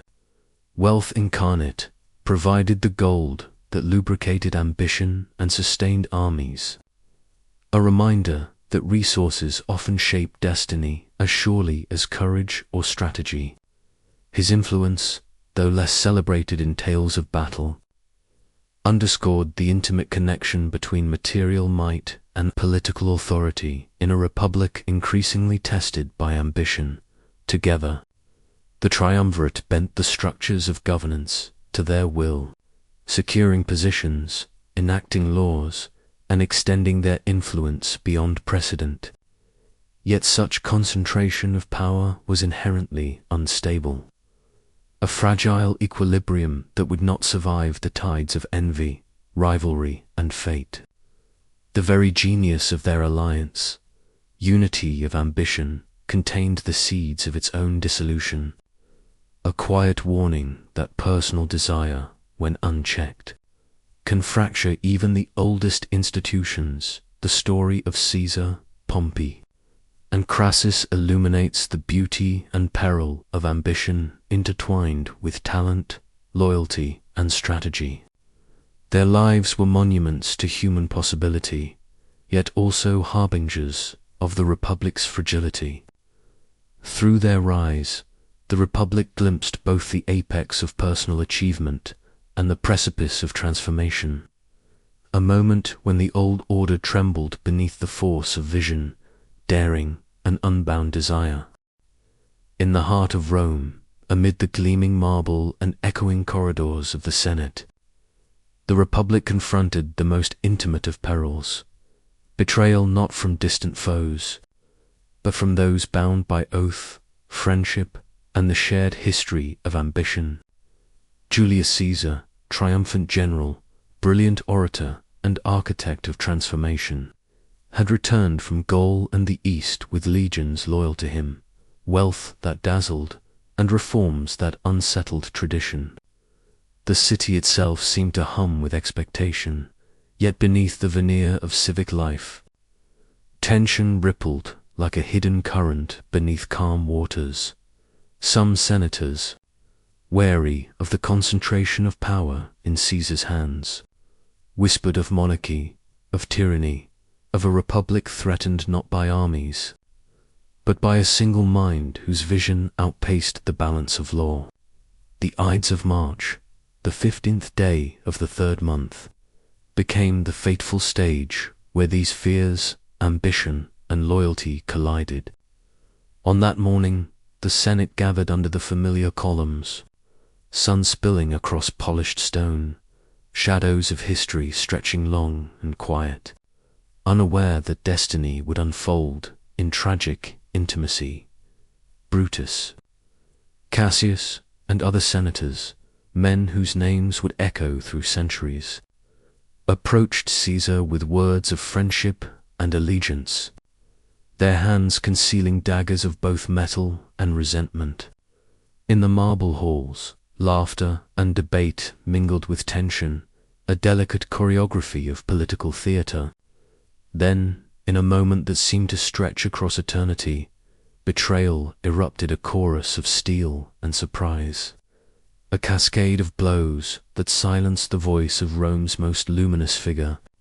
Caesar fell not on distant fields, but within the city itself, under the gaze of those sworn to protect the Republic, leaving behind a silence heavy with awe, grief, and the weight of consequence. Yet the Ides of March was more than murder. It was a mirror reflecting the fragility of institutions and the potency of personal ambition. In killing Caesar, the conspirators sought to preserve the Republic, yet instead unleashed chaos, civil war, and a chain of events that would transform the city forever. Marble halls, once symbols of governance and stability, now bore witness to the paradox of power, that it can protect, inspire, and yet, when concentrated to fully, provoke its own undoing. Through the betrayal, Rome glimpsed the delicate tension between personal loyalty and civic duty, between ideal and reality. The Ides of March became a meditation on human ambition, the shadows that accompany greatness, and the eternal struggle to balance power with principle. In that quiet, fateful day, the Republic trembled, yet history whispered that, even in loss, the story of Rome, its resilience, its spirit, and its enduring legacy would continue, echoing across time like a solemn, haunting refrain. In the wake of Caesar's fall, Rome trembled on the edge of uncertainty, its streets still echoing with the whispers of betrayal, and its citizens haunted by the memory of civil war. Amid this turbulence arose a figure both young and resolute, Gaius Octavius, later known as Augustus, heir to Caesar's name and fortunes, yet more than a successor, a quiet architect of destiny. Though scarcely 20, he moved with a patience and shrewdness that belied his years, weaving alliances, assessing rivals, and navigating a republic fractured by ambition and fear. Octavian's ascent was neither sudden nor assured. He began as a shadow in the corridors of power, his name a promise rather than a force. Yet he understood the delicate balance between action and perception. While Rome's noble families vied for supremacy, he cultivated loyalty among soldiers, magistrates, and citizens alike, blending reverence for Caesar's memory with his own vision of stability. In the streets of the city, the forums, and the distant provinces. He became a figure whose presence suggested both continuity and renewal, a guide through chaos toward order. The young heir's intelligence lay not only in strategy but in timing. He recognized that power, once grasped prematurely, could ignite envy and rebellion. Instead, he moved with patience, forming alliances first with Mark Antony and Marcus Lepidus, shaping the second triumvirate as a means to consolidate strength and eliminate threats. Battles were fought across Italy and Gaul, not merely to defeat enemies, but to secure the framework upon which the future peace would rest. Each victory, each political maneuver, was a step toward an empire that would endure beyond the lifetimes of those who contested it. Amid this turbulence, Octavian displayed a quiet resilience, learning from the mistakes of predecessors and the ambitions of rivals. He understood that Rome's spirit required not only military might, but the restoration of confidence, trust, and civic ritual. With the fall of Antony and Cleopatra at Actium, the path lay clear, and the Republic's final transformation into the Principate began, subtle, deliberate, and suffused with both authority and the illusion of continuity. The rise of Octavian reminds us that greatness often emerges from patience, insight, and the courage to endure. He was not the loudest or most forceful of leaders, yet through strategy, perception, and unwavering resolve, he outlasted chaos, guiding Rome from the shadows of civil war into an age of unprecedented peace. In his ascent, one sees the delicate interplay of youth, ambition, and wisdom, a quiet prelude to the golden age that would follow, where the city's heartbeat would steady and the world would feel the gentle, enduring hand of Augustus. The waters of the Ionian Sea shimmered beneath a rising sun, as if the very world paused to witness a moment destined to reshape the course of history. At Actium, the fleets of Octavian and those of Mark Antony and Cleopatra faced each other, a final confrontation not only of armies and ships, but of visions for Rome's future. The sea, wide and restless, became a stage upon which the fate of empires would unfold, waves carrying both anticipation and dread, the horizon reflecting the tension of countless lives and ambitions. Octavian's strategy was meticulous, born of careful planning and the patience that had defined his rise. He sought to control not only the battlefield but the hearts of men, ensuring that loyalty, timing, and resolve aligned with the tides. Antony and Cleopatra, formidable and charismatic, relied upon their seasoned fleets and the daring presence of the Egyptian queen, whose allure had long fascinated Rome. Yet even their confidence could not outweigh Octavian's precision and the disciplined coordination of his forces. The battle itself unfolded with a slow, almost deliberate rhythm. Ships clashed like thunder rolling across a distant landscape, the cries of sailors mingling with the roar of waves. Fires leaped along the decks of enemy vessels, illuminating the chaos with fleeting brilliance, and the smell of smoke and salt filled the air, a tangible testament to the destructive beauty of human conflict. Antony fought with valor, Cleopatra guided her fleet with regal poise, yet the tide favored Octavian. His forces encircled and harried the enemy, and as dusk approached, the balance of fate tipped decisively in the aftermath. Antony and Cleopatra fled, their dreams of ruling Rome extinguished by strategy, perseverance, and fortune's quiet hand. Egypt's queen would meet her end, Antony would fall, and Octavian's victory at Actium would signal the close of an era defined by civil wars, rivalries, and the restless struggle for power. The Republic's final transformation into the Principate was now inevitable. its path cleared by a battle that combined courage, cunning, and the inexorable rhythm of destiny. Actium reminds us that history often turns on moments of precision, patience, and courage. The sea, silent once more after the clash, reflected the triumph of one man's vision, the end of an age of uncertainty, and the dawn of peace, a golden age in which Rome, guided by Augustus, would stride confidently into the centuries, carrying both the memory of conflict and the promise of enduring stability. With the echoes of Actium fading into memory and the final rivals subdued, Rome entered a new rhythm, a cadence of calm that stretched across provinces, cities, and the winding roads connecting them.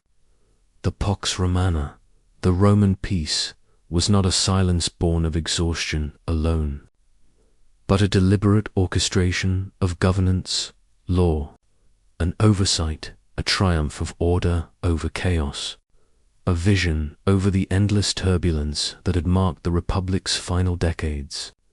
The air of the city seemed lighter, the Tiber flowing more serenely beneath its bridges, as if the river itself acknowledged the dawn of stability. Augustus, careful and deliberate, understood that true conquest lay not in the seizure of lands, but in the quiet assurance that those lands would remain loyal, productive, and harmonious. He established a system of provincial oversight, moderated taxation, and military presence, ensuring that Rome's authority was both firm and tempered by justice. Roads, once pathways of soldiers and war, now carried grain, trade, and ideas, knitting together a sprawling empire into a coherent whole. Peace, he realized, required vigilance, subtlety, and the steady hand of administration as much as the force of arms.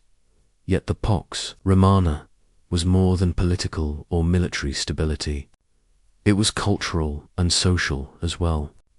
Citizens, freed from the constant shadow of civil war, could attend theatres, festivals, and public ceremonies, while artisans and philosophers found encouragement in the flourishing of urban life.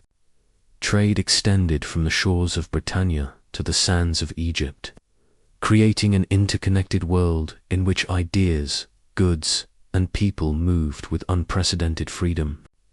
Rome's power was no longer only feared. It was admired, emulated, and embraced in this golden age. The city itself transformed as marble replaced brick. Monuments rose where humble forums had stood, and temples glimmered under the sun.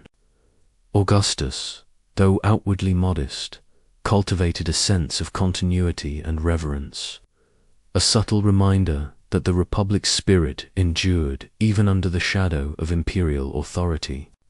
Peace became an art, a careful balance of persuasion, tradition, and the gentle exercise of power.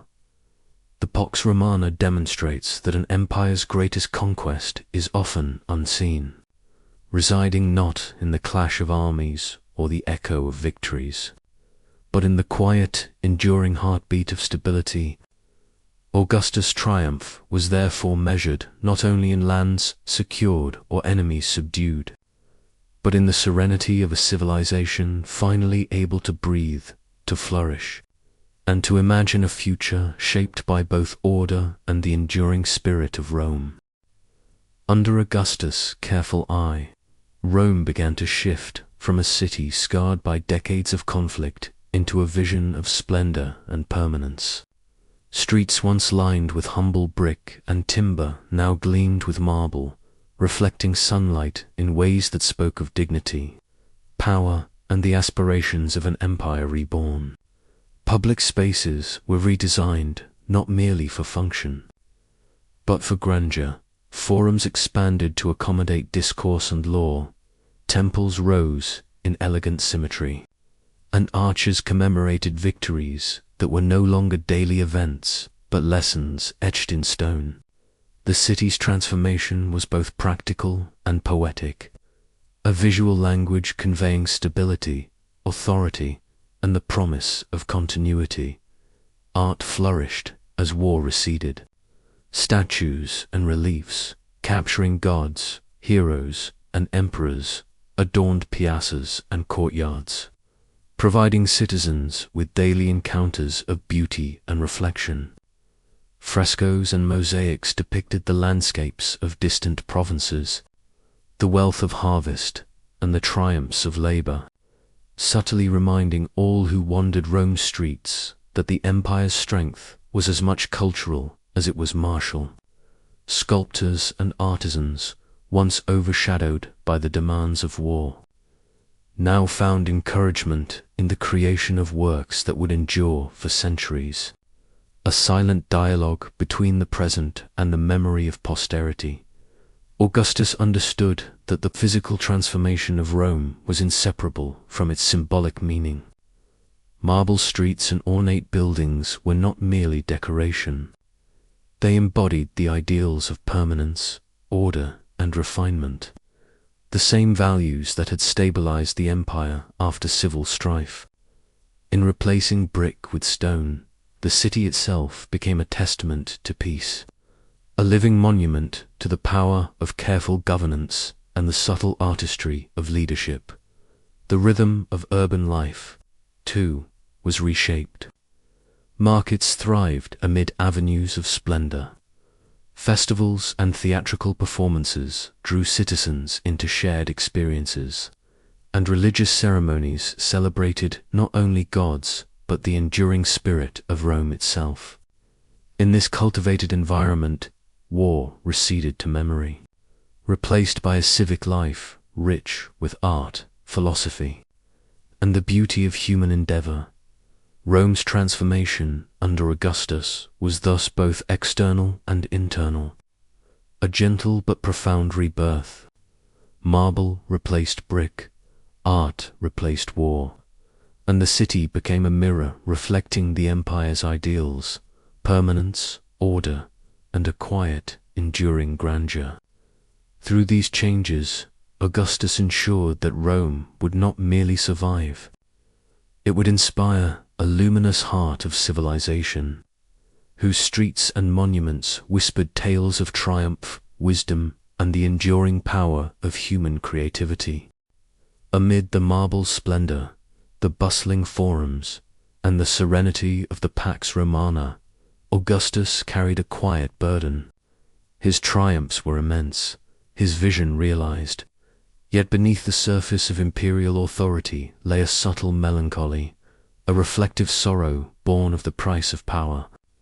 He had outlasted rivals, subdued factions, and transformed a fractured republic into an enduring empire. Yet the weight of responsibility pressed upon him with the gentle persistence of a river's current, shaping thought, action, and the contours of his solitude. Augustus was revered as a god in the making, a figure whose image adorned coins and whose name inspired loyalty across provinces. Yet he approached divinity with restraint, conscious of the delicate balance between authority and the illusion of continuity. He did not wield power with reckless pride. Rather, he guided it carefully, allowing tradition to breathe alongside innovation, humility to temper majesty. This self-imposed discipline, a blend of wisdom and restraint, carried its own sadness, the knowledge that even the greatest achievements exact their toll, and that glory is inseparable from solitude. In private moments, the emperor might have reflected upon the lives altered by his rise, the civil wars endured, the friendships and rivalries that had ended in blood, the faces of men he had bested, the cities he had pacified, and the soldiers who had sacrificed all in loyalty to his vision. These memories lingered quietly, a shadow behind the grandeur. Even as Rome celebrated peace and prosperity, Augustus understood that every empire, however luminous, casts long shadows, and that power carries an inexorable loneliness. Yet within this melancholy lay a profound humanity. Augustus' restraint, his careful cultivation of stability, and his subtle reverence for Rome's traditions revealed a leader who grasped that true greatness is measured not merely in victories, but in the endurance of order, the flourishing of culture, and the preservation of civic spirit. His melancholy was the gentle companion of foresight, a reminder that leadership is inseparable from reflection, and that even gods in human form carry the weight of conscience and history. The story of Augustus as the reluctant god invites contemplation of power's dual nature, luminous and heavy, celebrated and isolating, shaping empires yet shaping the soul of the one who rules. In his reign, Rome learned that peace and prosperity are wrought not only through conquest and law, but through patience, wisdom, and the quiet recognition of the human heart's limits. A gentle, enduring lesson whispered through the golden streets of the eternal city, with Augustus' calm hand guiding Rome into the golden glow of the Principate. The city itself gleamed with marble and marble-lined avenues, yet the centuries that followed revealed the fragile interplay between human frailty and imperial grandeur. The Julio-Claudian dynasty, Tiberius, Caligula, Claudius, and Nero embodied this paradox. Rulers whose reigns oscillated between disciplined majesty and unpredictable madness, leaving an indelible imprint upon both the city and the collective memory of the empire. Tiberius, Augustus' stepson and successor, ruled with careful calculation, his presence shadowed by suspicion and solitude. Retreating to Capri, he allowed the machinery of governance to hum with efficiency. Yet rumors of cruelty and secrecy whispered through the streets of Rome. Citizens, soldiers, and senators alike navigated a world in which the emperor's distant gaze determined fates, and where loyalty could not fully temper fear. Caligula, by contrast, embodied the extremes of human desire and derangement. In a city now radiant with monuments, he played with power as though it were a child's toy, elevating companions to divine status, indulging in caprice and spectacle, and turning the grandeur of Rome into both a stage and a mirror of his whims. Majesty intertwined with madness, leaving the populace enthralled and unsettled, as the boundaries of reason seemed to bend beneath the weight of imperial personality.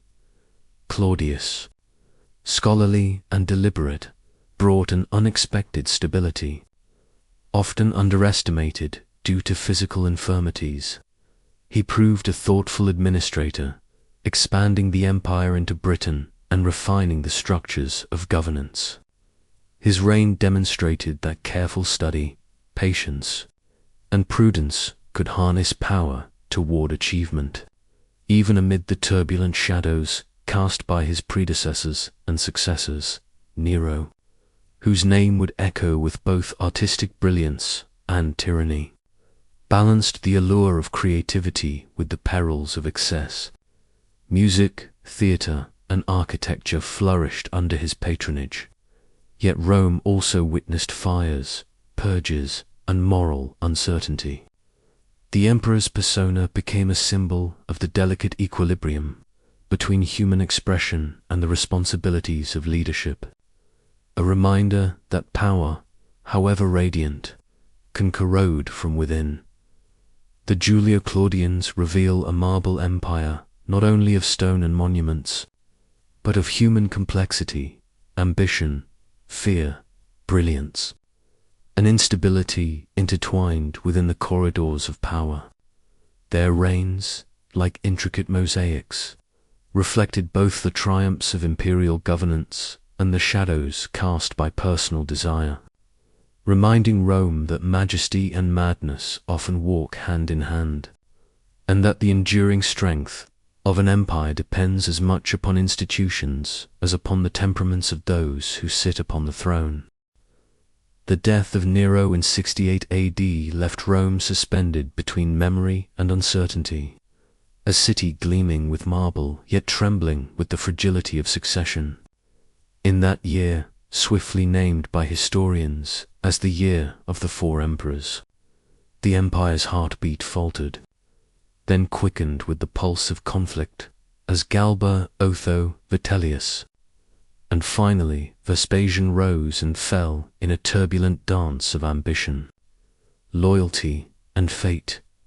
Galba, first to claim the purple, embodied the cautious authority of age and experience. Yet he moved too slowly for the fevered pace of Rome's politics.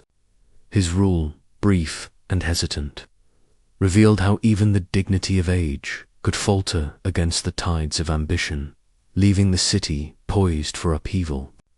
Otho, seizing the moment with youthful decisiveness, attempted to assert control, but fate's currents were unforgiving. His brief ascendancy ended in battle, a prelude to further bloodshed, as the empire's legions sought both security and reward, their loyalty tied as much to leaders as to Rome itself. Vitellius followed, his rise marked by extravagance and indulgence, reflecting the precarious balance between spectacle and governance. His tenure, though dramatic, was ephemeral, for the province of Judea had already chosen another path. Vespasian, a general tempered in the fires of war, disciplined, deliberate, and patient. With the support of the Eastern legions, Vespasian brought the cycle of chaos to an end, restoring order while retaining the lessons etched by conflict. The year of the four emperors illuminated the paradox of Rome, a city of enduring institutions and infrastructure, yet vulnerable to the passions and ambitions of men. Civil war, though destructive, became a crucible in which the resilience of Rome was tested.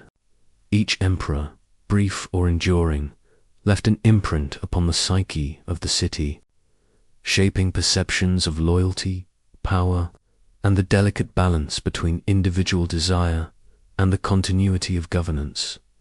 From the ashes of conflict arose renewal. Vespasian's ascension marked not merely the end of a chaotic year, but the rebirth of stability, a reaffirmation of the empire's capacity to endure and adapt.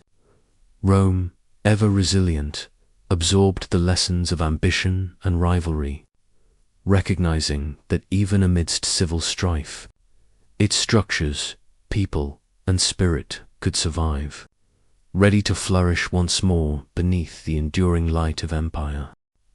Following the turbulence of the year of the four emperors, Rome found steadiness in the Flavian dynasty, beginning with Vespasian, whose disciplined leadership restored faith in the empire's governance.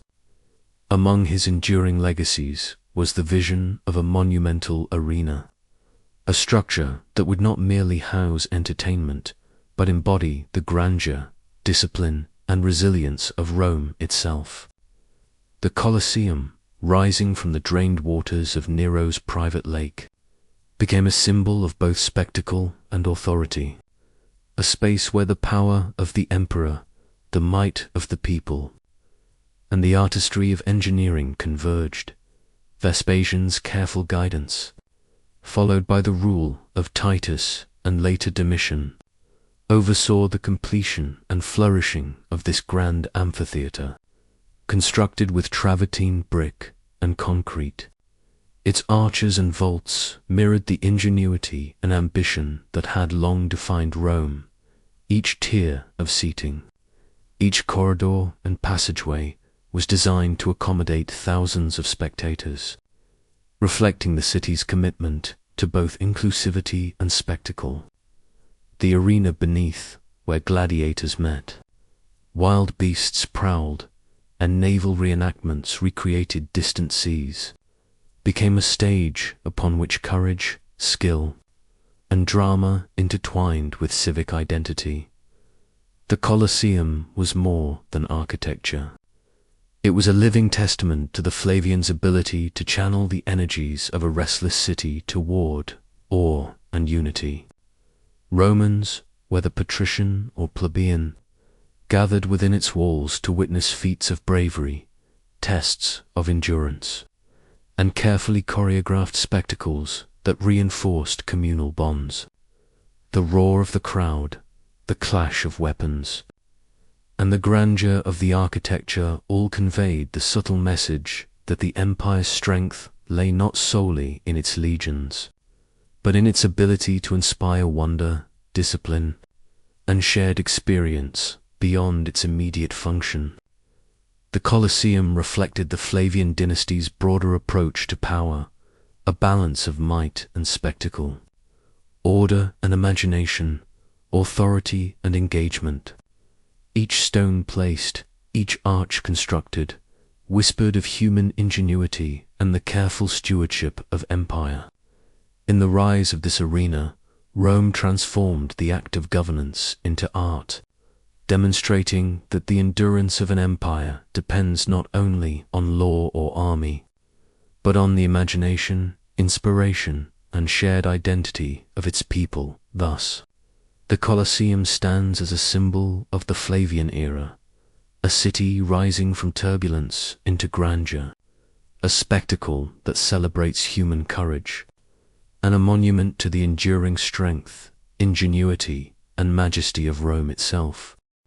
As the Flavian dynasty receded into memory, Rome entered an era often remembered as a golden thread in the vast tapestry of its history, the rule of the 5 good emperors, from Nerva through Trajan, Hadrian, Antoninus, Pius, and culminating with Marcus Aurelius.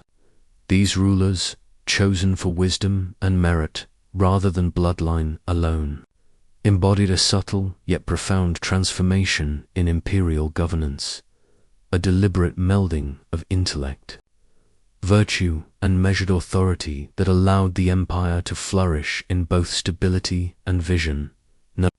Ascending after the death of Domitian, set the tone with careful reforms and a gentle, conciliatory hand. He recognized that the balance between emperor and people relied upon justice and prudence. Though his reign was brief, his act of adopting Trajan, a capable general of proven loyalty, initiated a system of succession that prioritized ability and foresight over familial ties, ensuring that the empire's heartbeat would not falter amid uncertainty. Trajan expanded Rome's reach to its greatest territorial extent. Yet he did so with a sense of balance and respect for the peoples he governed. Roads, bridges, and aqueducts flourished under his administration, as did commerce and civic life. Monuments like Trajan's Column celebrated both military achievement and the dignity of human endeavor, transforming conquest into a story etched in stone, a reminder that empire could be both formidable and culturally enriched. Hadrian, a thinker and traveler, turned his attention to consolidation rather than expansion, fortifying frontiers and nurturing the arts. His construction of Hadrian's Wall in Britannia was not merely defensive, but symbolic, a careful delineation of empire, a recognition that strength resides as much in planning and foresight as in conquest. Antoninus Pius maintained peace with gentle administration, emphasizing the rule of law and the well-being of citizens, embodying a quiet strength that allowed culture and infrastructure to flourish without the tumult of war. Finally, Marcus Aurelius, philosopher-emperor, balanced the weight of military responsibility with introspection and stoicism. His meditations, written in the solitude of campaign, reveal a mind-seeking virtue amidst the turbulence of imperial command, reminding us that the greatest leaders navigate both the external challenges of governance and the internal landscapes of conscience. Together, the 5 good emperors illustrate an empire guided not merely by power, but by wisdom, foresight, and the subtle art of stewardship, Their reigns brought prosperity, stability, and cultural flourishing, offering a vision of Rome as a city and empire shaped by intellect, justice, and humanity, a marble empire whose strength lay not only in stone and army, but in the enduring quality of wise and thoughtful leadership. By the time of the 5 good emperors, Rome had transcended the narrow valleys of Latium and the rolling hills of Italy to become an empire whose reach touched the distant horizons of Europe, Africa, and Asia, from the windswept cliffs of Britain to the golden sands of Egypt, and stretching eastward to the fertile lands of Mesopotamia. The empire's vastness was bridged by a web of roads, rivers, and sea routes that carried not only soldiers, but ideas, commerce, and culture. Rome's strength lay not merely in its legions, but in the veins of connectivity that bound together lands of diverse peoples, languages, and traditions, creating a civilization that pulsed with life across continents. The roads themselves were marvels of engineering and vision. Layer upon layer of stone and gravel formed durable arteries stretching for thousands of miles, each carefully designed to endure the weight of trade and military campaigns alike. Along these routes, way stations and inns provided rest to travelers, while milestones counted the distance and marked the presence of Roman order, a subtle reassurance that, even in the most remote regions, the reach of law, culture, and civilization persisted. Caravans carried olive oil, wine, and grain. Scholars, priests, and merchants traveled alongside soldiers, exchanging knowledge and stories that enriched the tapestry of empire. Rome's cities mirrored the cohesion and organization of its roads. Alexandria thrived as a hub of learning, its library a repository of knowledge spanning centuries. Antioch pulsed with trade, a crossroads of east and west where fabrics, spices, and art moved like currents through its streets.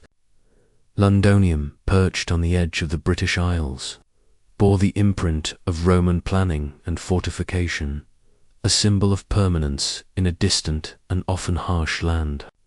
Everywhere the empire extended, the Roman imprint, roads, aqueducts, forums, and amphitheaters transformed local landscapes into extensions of a coherent, interconnected civilization. Yet the grandeur of these achievements did not obscure the human cost. Soldiers marched tirelessly, laborers constructed tirelessly, and administrators maintained vigilance over distant provinces. And still, Rome endured, not through sheer force alone, but through the subtle weaving of infrastructure, law, and culture, binding the empire together in a manner both practical and poetic. The height of Rome was a symphony of ambition, discipline, and vision, each road a note, each city a movement, harmonizing disparate lands into a single, resounding civilization. From Britain to Mesopotamia, from the peaks of the Alps to the banks of the Nile, the empire stood as a testament to human ingenuity, resilience, and the enduring power of connection. In its roads and cities, one could trace the pulse of a world that stretched beyond imagination, a marble empire whose heart beat across continents, carrying both the weight of authority and the whisper of possibility. As the sun set on the reign of Marcus Aurelius, the philosopher-emperor whose meditations had whispered wisdom into the corridors of power, Rome felt a quiet tremor beneath the surface of its stability. His passing in 180 AD marked not only the end of an era defined by careful governance, military discipline, and intellectual reflection, but also the subtle beginning of a slow shift, a turning of tides that would test the resilience of the marble empire. Marcus' reign had been both luminous and taxing. While the empire reached a zenith of culture, order, and territorial integrity, the philosopher-emperor had carried the weight of relentless campaigns, border threats, and the inevitable strain of administration. The Meditations, composed in the solitude of army camps and imperial chambers, reveal a ruler acutely aware of the impermanence of human endeavor, the limits of control, and the necessity of virtue amidst the chaos of life and politics. In them, he exhorted himself to patience, temperance, and courage, virtues that had guided the empire even as mortality approached his threshold. His death brought more than personal loss. It exposed the fragility inherent in succession and the vulnerability of a vast, interconnected empire. Commodus, his son, inherited the purple not through merit, but through bloodline alone, a transition that would illuminate the tension between wisdom and inheritance. Rome, which had thrived under careful stewardship, now faced a new ruler whose inclinations diverged sharply from the measured hand of his father. Yet even in death, Marcus Aurelius' legacy endured. His vision of a principled, thoughtful empire left an indelible imprint upon military strategy, civic life, and the moral imagination of Rome. Soldiers who had marched under his command remembered his insistence on discipline tempered by humanity. Citizens revered the stability he fostered. Scholars and advisers carried forward the principles he had so carefully cultivated. The philosopher-emperor's final sigh was thus both an ending and a gentle caution. It signaled the close of a chapter in which reason and virtue had guided power, and it foreshadowed the challenges ahead, the strains of succession, the pressures of external threats, and the inexorable passage of time. Marcus Aurelius' death reminds us that even the wisest of rulers cannot halt the currents of change, and that the endurance of an empire rests as much upon the principles it embodies as upon the hands that wield its authority. In the stillness after his passing, Rome exhaled, holding its breath for the years to come. With the death of Marcus Aurelius, the empire's guiding hand passed into the grasp of Commodus, a ruler whose tastes, whims, and ambitions would contrast sharply with the disciplined wisdom of his father. Where Marcus had carried the weight of empire with contemplation and restraint, Commodus inherited Rome as one might inherit a decadent jewel, brilliant to behold, yet dangerously fragile in its handling. His reign revealed how the fates of nations often hinge not solely upon institutions or armies, but upon the temperament of those who wield supreme authority. Commodus indulged in spectacle, seeing himself as both emperor and gladiator, blending the grandeur of sovereignty with the theatre of personal vanity. Rome, once the seat of measured governance, now echoed with the sound of amphitheatres, the clashing of weapons, and the emperor's own claim to divinity. Senators and generals watched with unease as traditions of prudence and restraint were cast aside in favor of caprice and self-aggrandizement. The empire, vast and interconnected, became a stage for folly, its very magnitude magnifying the consequences of one man's desires. Under Commodus, cracks began to appear in the previously seamless fabric of imperial administration. Resources were redirected from defense and civic maintenance to satisfy personal whims. Foreign policy reflected impulsive decisions rather than strategic foresight, and the moral authority of the emperor was eroded by excess, fear, and spectacle. Provinces far from the heart of Rome perceived both the splendor and the instability of the empire, where loyalty was tested and authority's durability questioned. Yet within this decline, the city itself endured. its marble streets and enduring structures standing as silent witnesses to the fragility and resilience of human rule. The contrast between Marcus Aurelius' stoic reflection and Commodus' theatrical indulgence illuminates a timeless truth. The inheritance of power carries with it not only the fruits of past wisdom, but also the seeds of future uncertainty. Commodus, reign, though tempestuous and morally fraught, serves as a mirror reflecting the delicate balance of empire. How the virtues of generations can be undermined by the failings of a single ruler, and how the brilliance of Rome, though vast, is vulnerable to the whims of folly. In the echo of his gladiatorial cries and imperial proclamations, the empire learned that strength, while enduring, is never immune to the temperament of those who claim its crown, and that the tides of decline often begin in the shadow of inherited authority. As the empire expanded to its vastest horizons, the very breadth of Rome became both a marvel and a burden. By the late 2nd century, the republic of stone and marble, of roads reaching Britain, deserts in Egypt, and fertile Mesopotamian plains, faced pressures that strained not only its borders but the spirit of its people. Plague swept across provinces, invisible and unrelenting, carrying death along the arteries of trade and migration, touching soldier, farmer, and citizen alike.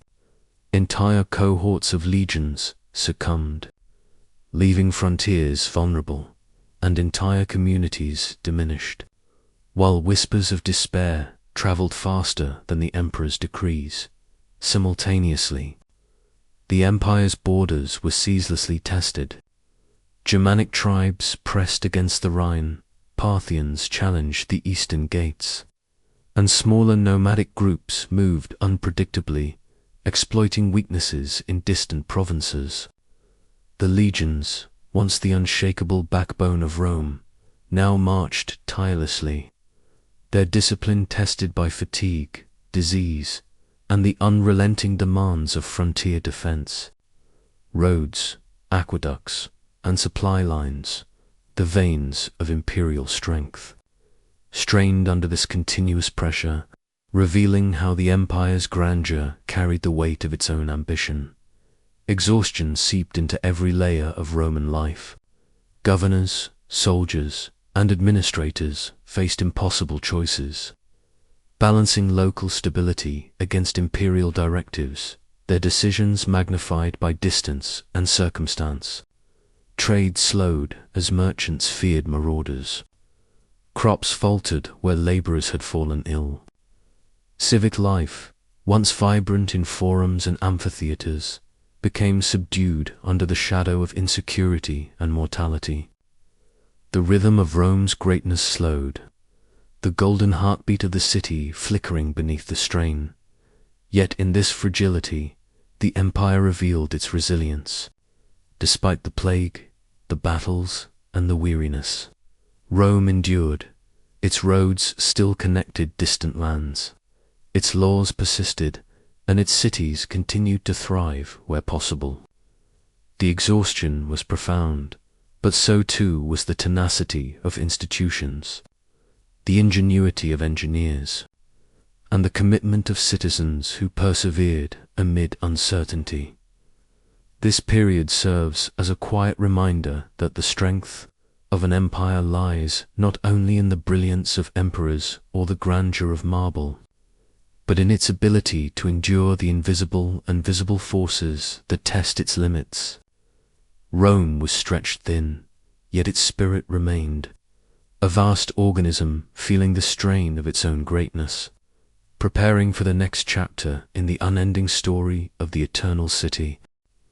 As the 2nd century waned, Rome entered a tempestuous era later known as the crisis of the 3rd century, when the empire's heartbeat became erratic, and the once steady rhythm of governance splintered beneath the weight of ambition's shadow, and relentless external pressures.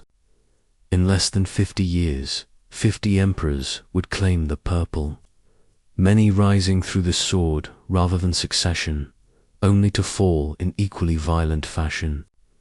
The corridors of power, marble halls, and imperial palaces became stages upon which loyalty, treachery, and mortal desire played out in swift, devastating cycles.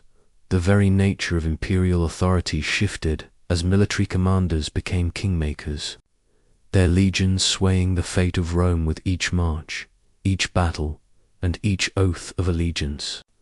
Civil wars erupted across provinces, echoing with the clash of steel and the cries of citizens caught between rival claimants. Cities were besieged, armies redirected, and governors forced to navigate loyalties divided between distant emperors and local necessities. The empire, vast and interconnected, was suddenly fragmented not by foreign conquest alone, but by the tumult of its own ambitions. At the same time, barbarian pressures intensified.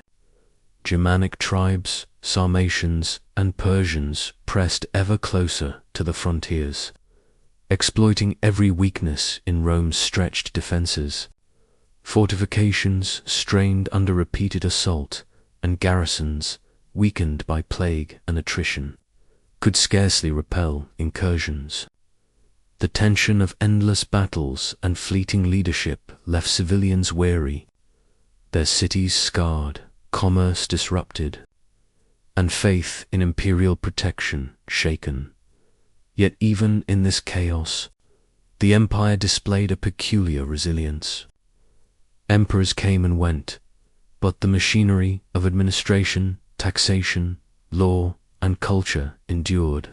Roads, aqueducts, and fortifications continued to serve their purpose. And the idea of Rome as a civilization and a state survived the personal failings of rulers. Citizens adapted, local leaders assumed responsibility, and the pulse of life, though uneven, continued to flow through towns, farms, and ports. The crisis of the 3rd century stands as a vivid testament to both the fragility and the endurance of Rome, a period of rapid change, fear, and violence, yet also a reminder that the empire's foundations, its people, institutions, and shared identity could survive even the most tumultuous storms.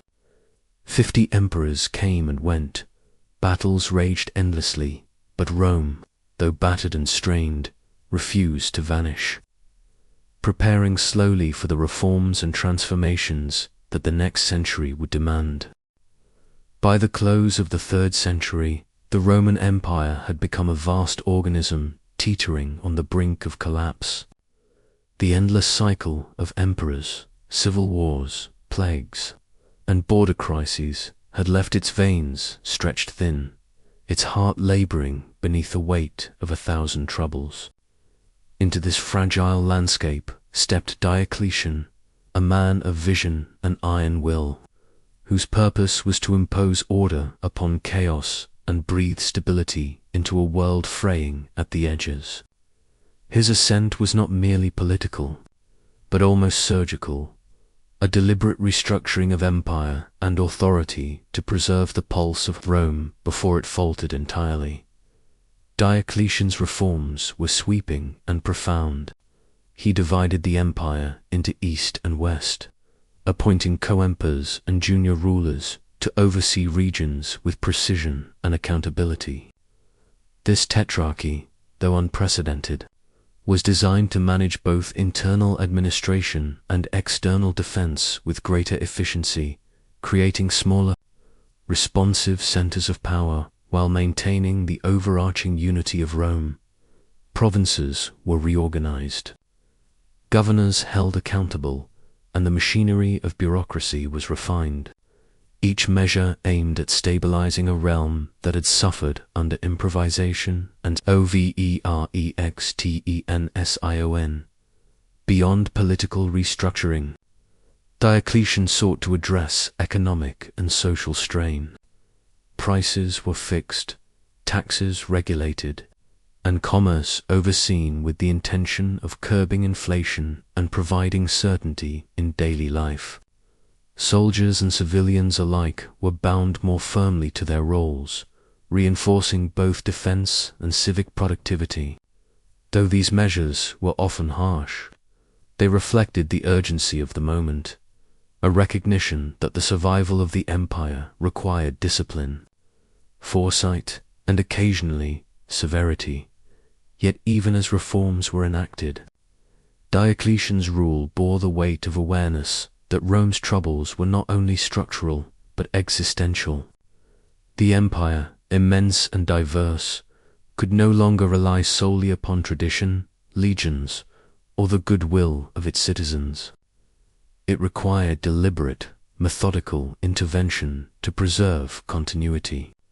His reforms were a statement of resilience, an assertion that even amidst the fractures of power and the fatigue of centuries, Rome could endure if guided by vision and decisive action in the quiet of his palaces.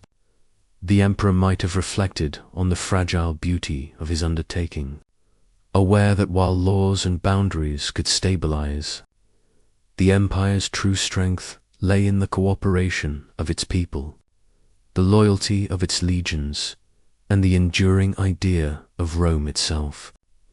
Diocletian's reforms were, in essence, a desperate, calculated embrace of order against entropy, an attempt to mend a world on the verge of breaking, and a testament to the empire's capacity for renewal even in its darkest hours. As the 3rd century storms gradually subsided, a new figure emerged to reshape the destiny of Rome, Constantine the Great, a ruler whose vision extended beyond the immediate demands of empire into the very soul of civilization. His ascent was marked by conflict and portent, most famously at the Battle of the Milvian Bridge in 312 AD, where legend tells of a vision of the cross in the sky, a celestial promise that guided his hand and altered the course of history. That night, the waters of the Tiber seemed to murmur with destiny, carrying the echoes of a future where faith and empire would intertwine in unprecedented ways. Constantine's triumph at Milvian Bridge did more than secure his power. It signaled a subtle yet profound transformation in the relationship between Rome and the divine. With the cross as both symbol and promise, he fostered an empire in which the Christian faith could emerge from the shadows, no longer merely a persecuted sect, but a recognized and protected spiritual force. His vision blended political acumen with spiritual insight, understanding that the cohesion of empire depended not only on legions and law, but on shared belief and moral unity. Yet Constantine's ambitions reached beyond theology into the very geography of empire. Recognizing the strategic and symbolic potential of the eastern provinces, he founded a new capital on the shores of the Bosphorus, Byzantium, which would become Constantinople. Here, the marble and basilicas of Rome were mirrored and expanded, blending the grandeur of classical architecture with the promise of a new imperial center. From this city, the empire could command trade, defense, and culture, a luminous bridge between continents, peoples, and traditions. Constantine's reign exemplified a delicate balance between continuity and transformation, while he preserved the structures, laws, and military strength of Rome. He infused the empire with renewed purpose and spiritual direction. His coins, monuments, and proclamations carried messages of unity, divine favor, and imperial legitimacy, reinforcing the idea that Rome's endurance rested upon both temporal authority and transcendent vision. Through Milvian Bridge and the founding of Byzantium, Constantine left an indelible mark upon the empire, a synthesis of power, faith, and foresight that would resonate for centuries. In his hands, the eagle of Rome spread its wings alongside the cross, signaling a new dawn where civilization, belief, and imperial ambition converged, shaping the course of history with both strength and reflection. In the quiet halls of imperial decree, a moment of profound transformation was inscribed in 313 AD, the Edict of Milan. With this proclamation, Constantine and his co-emperor Licinius extended a hand of tolerance toward a faith long persecuted, offering Christians the freedom to worship openly, reclaim property, and live without fear of imperial reprisal. It was not merely a legal document, it was a subtle turning of the tides, a soft illumination across the shadowed corners of the empire, where devotion had been tested by fire and secrecy for centuries. Christianity had existed in the margins, whispered prayers in hidden chambers, symbols etched on walls, clandestine gatherings beneath the earth. Its followers endured persecution, yet the faith persisted, nourished by conviction, hope, and a vision of a life transcending mortal suffering. With the Edict of Milan, this quiet endurance emerged into the light of official recognition, granting legitimacy to a community whose moral and spiritual principles would now intermingle with the machinery of empire. The significance of this edict was as much symbolic as it was practical. Temples once desecrated could be restored, Christian leaders could guide congregations without fear, and the moral voice of a new faith could contribute to the ethical and cultural life of the empire.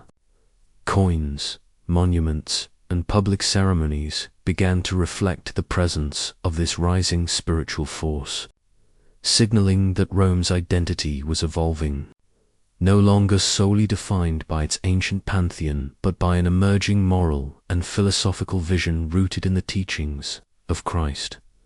Yet the edict also represented a delicate balance between continuity and change. Rome's structures of governance, military, and law remained intact, but the moral landscape was shifting. The emperor's authority now carried an additional dimension, a responsibility to shepherd not only an empire of lands and peoples, but an empire of conscience, belief, and spiritual alignment. In granting freedom to Christians, Constantine acknowledged that the endurance of Rome depended upon the inclusion of diverse voices and the recognition that strength could coexist with compassion and tolerance. Thus, with the Edict of Milan, Christianity emerged from the shadows into the mosaic of Roman life, not through conquest, but through recognition and protection. The empire, vast and enduring, now held within its heart a faith that would shape culture, morality, and governance for centuries to come. In this quiet shift, one sees the subtle power of law, vision, and the human spirit, the soft glow of belief illuminating the enduring stones of Rome, preparing the way for a new era where the cross would stand alongside the eagle. On the shores of the Bosphorus, where waters shimmered with reflections of sun and sky, Constantine envisioned a city unlike any Rome had ever known. Constantinople, destined to become the eastern heart of the empire, rose not merely as a seat of government, but as a luminous promise, a new beginning in a world of flux and uncertainty. Its foundations were laid with foresight, blending strategic acumen with symbolic grandeur, where architecture and geography converged to proclaim the enduring strength of Rome while embracing a vision of renewal.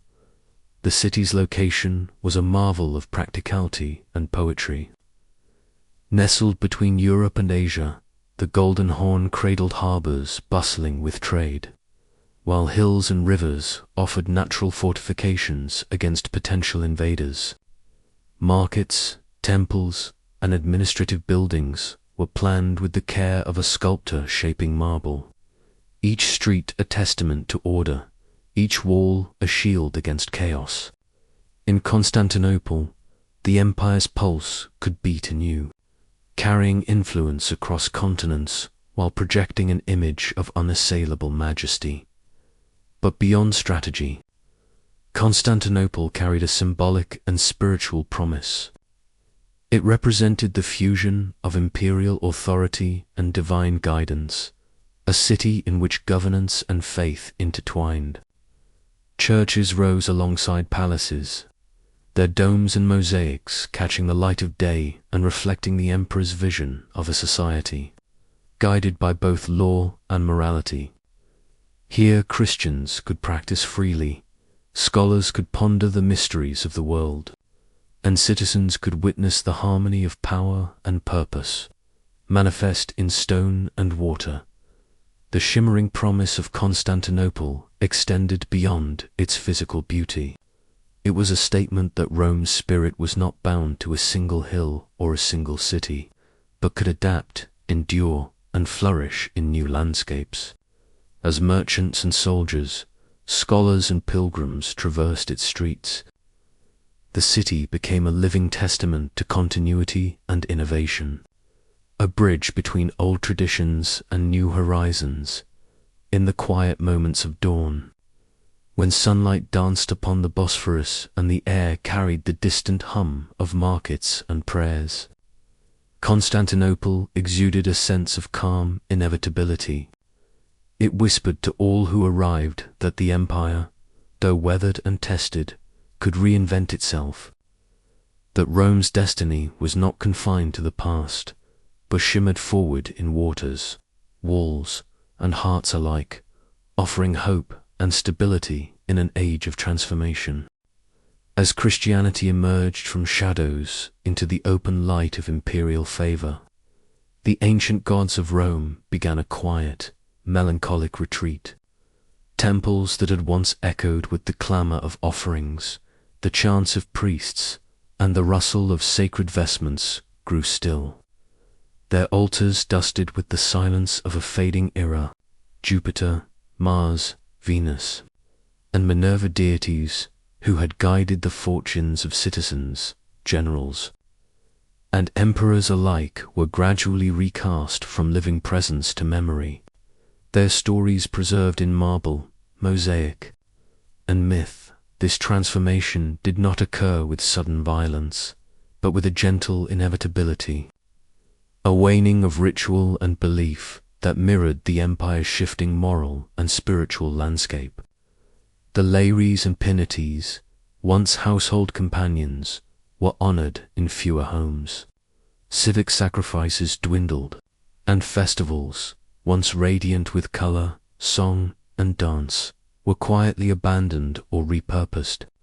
Rome's cityscape, so long a theater of divine presence, became a stage for a new faith, where churches rose alongside the ruins of temples, casting long shadows upon the legacy of centuries. Yet the retreat of paganism was not mere erasure. Its gods lingered in stories, in allegories, and in the cultural imagination. Philosophers, poets, and artists carried their echoes forward, weaving them into literature, art, and moral reflection, even as the formal worship of these beings faded. Jupiter's thunder, Neptune's waves, and Diana's moonlit forests became symbols and metaphors, whispers of human aspiration and fear, still shaping thought long after incense and ritual had disappeared. This period of transition was also a reflection of the empire's capacity for adaptation. Rome did not vanish as old beliefs receded. Rather, it absorbed and integrated new ideals, allowing Christianity to flourish while preserving the memory of what had been. Pagan temples, once crowded with worshippers, became relics of history and reminders of human creativity, belief, and devotion, a past preserved in stone, even as the present turned toward a different light. In these quiet years, one can almost hear the soft sigh of an old world, the echo of God stepping back, leaving space for new faith. new rituals, a new imagination. Rome's landscape of spirit was changing, yet the lessons of its pagan past, its art, philosophy, and moral inquiry continued to shape the empire's soul, even as the temples fell silent and the gods retreated into the realm of myth. By the late 4th century, the Roman Empire had settled into a new, more complex rhythm. The vastness of its territory, stretching from the windswept hills of Britain to the deserts of Egypt and the plains of Mesopotamia, demanded a division that was as practical as it was symbolic. The eastern and western halves of the empire emerged as distinct yet interconnected entities, each with its own seat of power, court, and challenges, yet bound by a shared heritage and the enduring vision of Rome in the west. The city of Rome remained a heart of tradition, its marble monuments and forums whispering of centuries of law, conquest, and civic life. But the western provinces faced increasing pressure. Borders were restless, barbarians tested fortifications, and the machinery of governance strained under the weight of distance and expectation. In contrast, the East, centered on Constantinople, glimmered with promise. Strategically placed, fortified, and infused with imperial and spiritual ambition, the city became a beacon of administration, culture, and faith. It embodied the integration of Christianity into governance, a model for resilience amid uncertainty. This division was more than political. It was spiritual and philosophical. The eastern and western halves, though united by Roman law and tradition, began to develop distinct identities. Faith intertwined with authority, the cross rose as a symbol of unity and divine favor. Yet regional practices, interpretations, and emphases began to diverge. Bishops and emperors wielded influence in ways that shaped not only policy but the moral compass of entire provinces. The empire's fate, once bound solely to the ambitions of emperors or the might of legions, now rested also on the delicate balance between belief, loyalty, and vision. Amid this division, the concept of Rome remained central. Both halves claimed the legacy of the eagle, the authority of the Senate, and the grandeur of imperial culture. Yet the new reality acknowledged that empire and faith were inseparable, that governance required spiritual legitimacy as well as military might, and that survival depended on cooperation across distance, diversity, and time. In the stillness of dawn over Constantinople and Rome alike, one can imagine a quiet awareness spreading among citizens and rulers. The empire's destiny was now dual, its story no longer singular. East and West, faith and fate, tradition and transformational were intertwined, a delicate weave that preserved Rome's soul even as it adapted to new realities, preparing the empire to endure centuries of change while carrying forward the lessons of its past. As the 5th century dawned, the western half of the Roman Empire stood trembling on the edge of chaos. The borders that had once seemed eternal now buckled under relentless pressure. Along the Rhine, Danube, and the misty forests beyond, entire nations stirred: Visigoths, Vandals, Ostrogoths, Franks, and Huns, peoples driven by hunger, cold, ambition, and the slow collapse of worlds around them. The legions, stretched thin and often commanded by mercenary generals rather than Romans born, could no longer hold the vast frontier. What had been the empire's shield became a sieve through which history poured. It began with the Visigoths, driven westward by the terrifying sweep of the Huns' fierce horsemen, whose thundering approach shattered kingdoms and sent refugees cascading into Roman lands. Seeking asylum within the empire, the Visigoths were mistreated by corrupt officials, and rebellion followed. in 378, at Adrianople, they annihilated a Roman army and slew Emperor Valens, a wound from which the empire never truly healed. By 410, their leader Alaric rode through the gates of Rome itself. The Eternal City was sacked for the first time in 8 centuries. The shock reverberated through the world.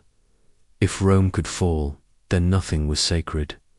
In North Africa, the Vandals carved out a kingdom from Rome's richest provinces, their fleets darkening the Mediterranean like a swarm of locusts.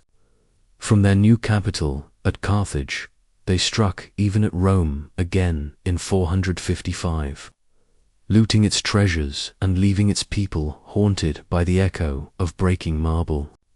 The Huns, under the fearsome Attila, ravaged Gaul and Italy, a whirlwind of destruction whose mere name was enough to make cities surrender without a fight.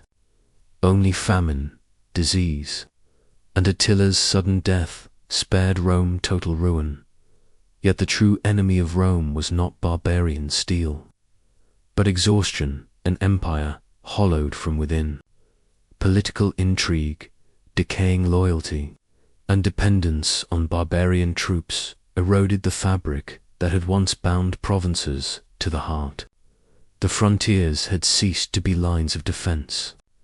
They were now rivers of migration. In this age of upheaval, the ancient order dissolved into a new and uncertain world. The barbarians were not merely destroyers, but harbingers of transformation. Rome's walls still stood, but its spirit, worn by centuries of struggle, began to flicker like a torch dimming in the wind, its light soon to pass to other hands. It was the summer of 410 AD when the unimaginable came to pass. The Eternal City Rome, the heart of an empire that had ruled the known world, fell to foreign hands. For 3 days, Alaric and his Visigoths moved through its streets, the torchlight of their conquest flickering against marble columns and gilded domes. The gates that had once welcomed triumphal legions now yawned open in surrender. Rome, once thought untouchable, was at last undone by time and fate. The sack was not a destruction of total fire, but of symbolism deeper still. The invader's sword did not raze every temple or palace. Rather, it shattered the illusion of permanence. People who had believed themselves the masters of the earth now trembled like exiles in their own home.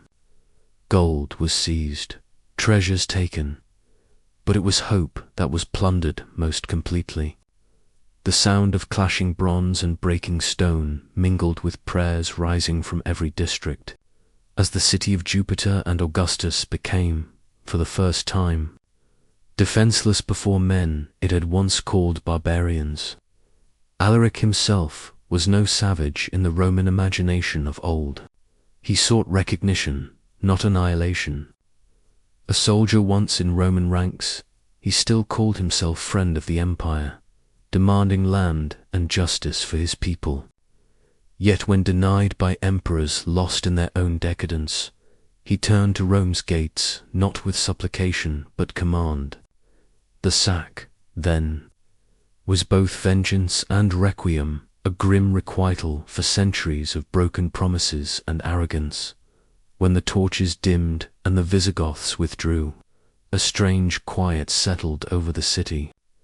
The streets lay strewn with relics of its past, toppled statues, shattered mosaics, and echoes of hymns sung by frightened Christians who had survived beneath the altars of their new faith. Augustine, far to the north in Hippo, heard the news and wept, not only for Rome, but for mankind's faith in the mortal world. In that silence after fire, the world changed. The spell of eternity was broken. Rome would never again be the center of all things. The empire lived on in name, but its soul, its old, invincible majesty had been scattered like ash along the Tiber, carried away by the same winds that once filled the sails of her conquering fleets. The last flicker of Rome's imperial flame did not die in thunder or glory, but in quiet resignation. By the mid-5th century, the Western Empire had become a ghost of its former grandeur, a fragile shadow, cast by an age that once ruled from the Pillars of Hercules to the sands of Arabia. Its emperors no longer commanded armies or built monuments. They were spectres draped in purple, enthroned not by destiny but by the whims of barbarian generals. Among the ruins of power stood Romulus Augustulus, a boy barely 16. Placed upon the throne in 475 AD, his name, a haunting echo of both the empire's first founder and its greatest ruler. Augustus seemed chosen by fate to mark the circle's closing, but he was not a conqueror nor a statesman. He was a symbol, a child king perched upon a throne of dust.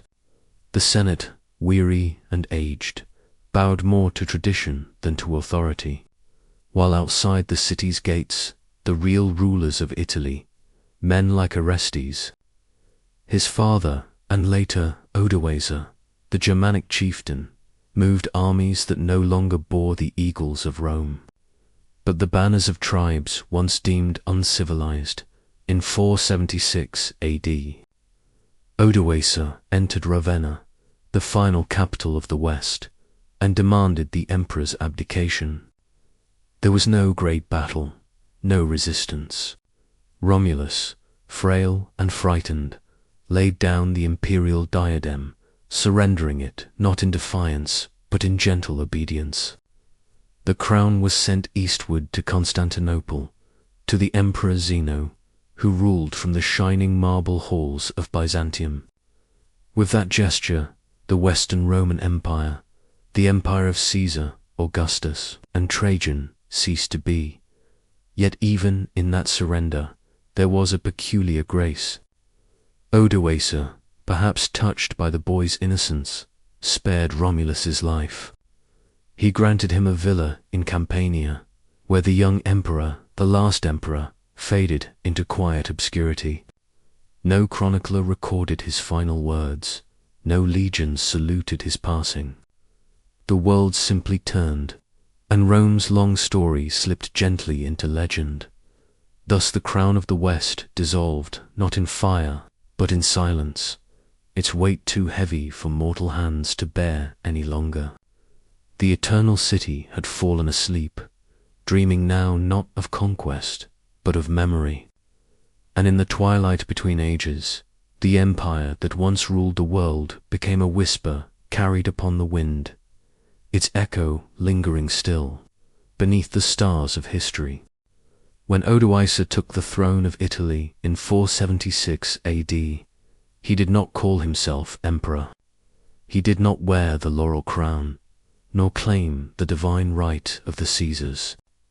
Instead, he called himself King of Italy, ruling not as a conqueror who sought to erase Rome, but as a caretaker of its ghost. In that delicate balance between reverence for the past and the birth of something new, began the first breath of medieval Europe. Odoacer was no barbarian brute, though born of the tribes that Rome had once feared. He understood the majesty of the empire he had inherited and sought not to destroy its bones, but to live among them. He sent the imperial insignia to Emperor Zeno in Constantinople, acknowledging the authority of the Eastern Empire and declaring that one emperor was enough for all Rome. Yet in truth, the West now belonged to him. The Senate still met in name, old aristocrats still debated beneath the crumbling arches, and the Latin tongue still echoed in courts and churches. But beneath that familiar skin, the heart of Rome had changed, beating now to a different rhythm, slower and rougher, as new peoples settled the ancient soil in Ravenna. His capital by the misted Adriatic, Odoacer ruled with a strange calm. He restored order to the fields, repaired the aqueducts, and respected the church that had come to shape men's souls more than any emperor's decree. Farmers ploughed again where once soldiers had marched. The empire's veterans, weary and old, lived out their days in quiet peace. For a brief moment, it seemed that the dream of Rome, though humbled, might endure in another form.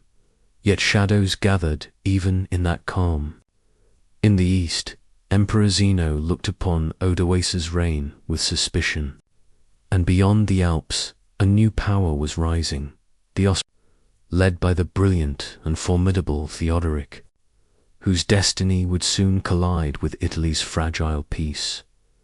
For now, though, Odoacer's world was one of gentle twilight, where Roman pillars still caught the sunset, where Latin prayers mingled with Gothic songs, and where the land itself seemed to sigh between eras.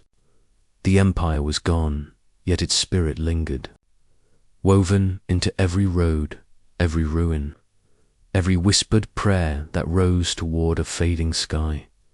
A new world had indeed been born, not from conquest, but from the long, quiet echo of Rome's heart. When the last Roman emperor laid down his crown, the world did not end. The sun still rose over the 7 hills, gilding the Tiber in soft light. Farmers still tended their fields beyond the crumbling aqueducts. Bells still tolled from basilicas, where priests whispered prayers in Latin. Rome, though fallen in name, did not vanish, for empires do not truly die. They change their form, like rivers carving new courses through ancient earth.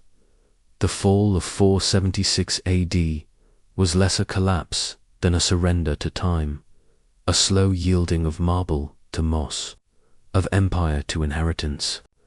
The West had burned through its strength in centuries of ambition and war, and what remained was not ruin, but rebirth.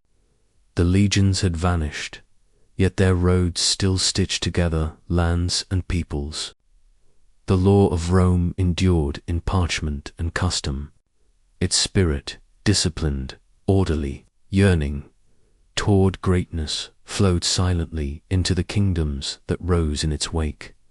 In Italy, Odoacer and then Theodoric ruled as kings beneath the shadow of the Caesars, preserving fragments of what had been.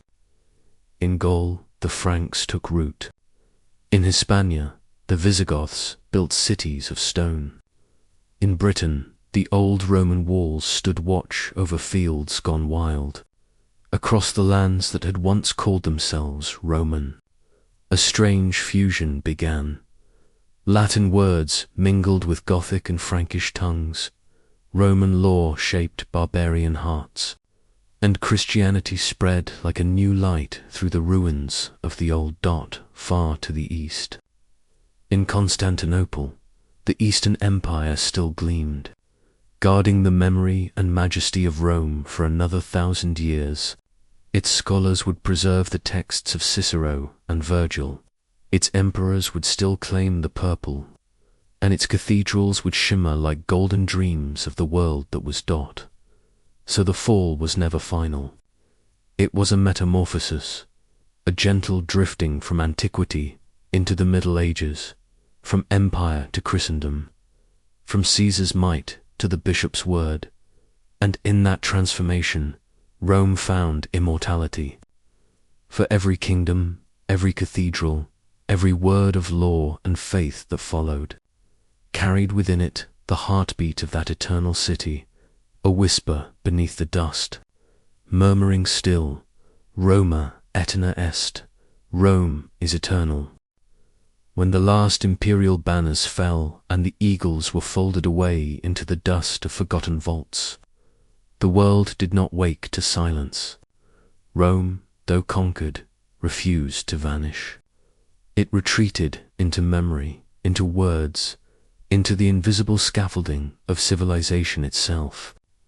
Across the centuries that followed the empire's twilight, Rome breathed through the minds of monks, the hands of masons, the quills of poets, and the laws of kings. Out of its ashes, a new world was born, one that carried the faint heartbeat of its mother. even when her name had faded from the maps.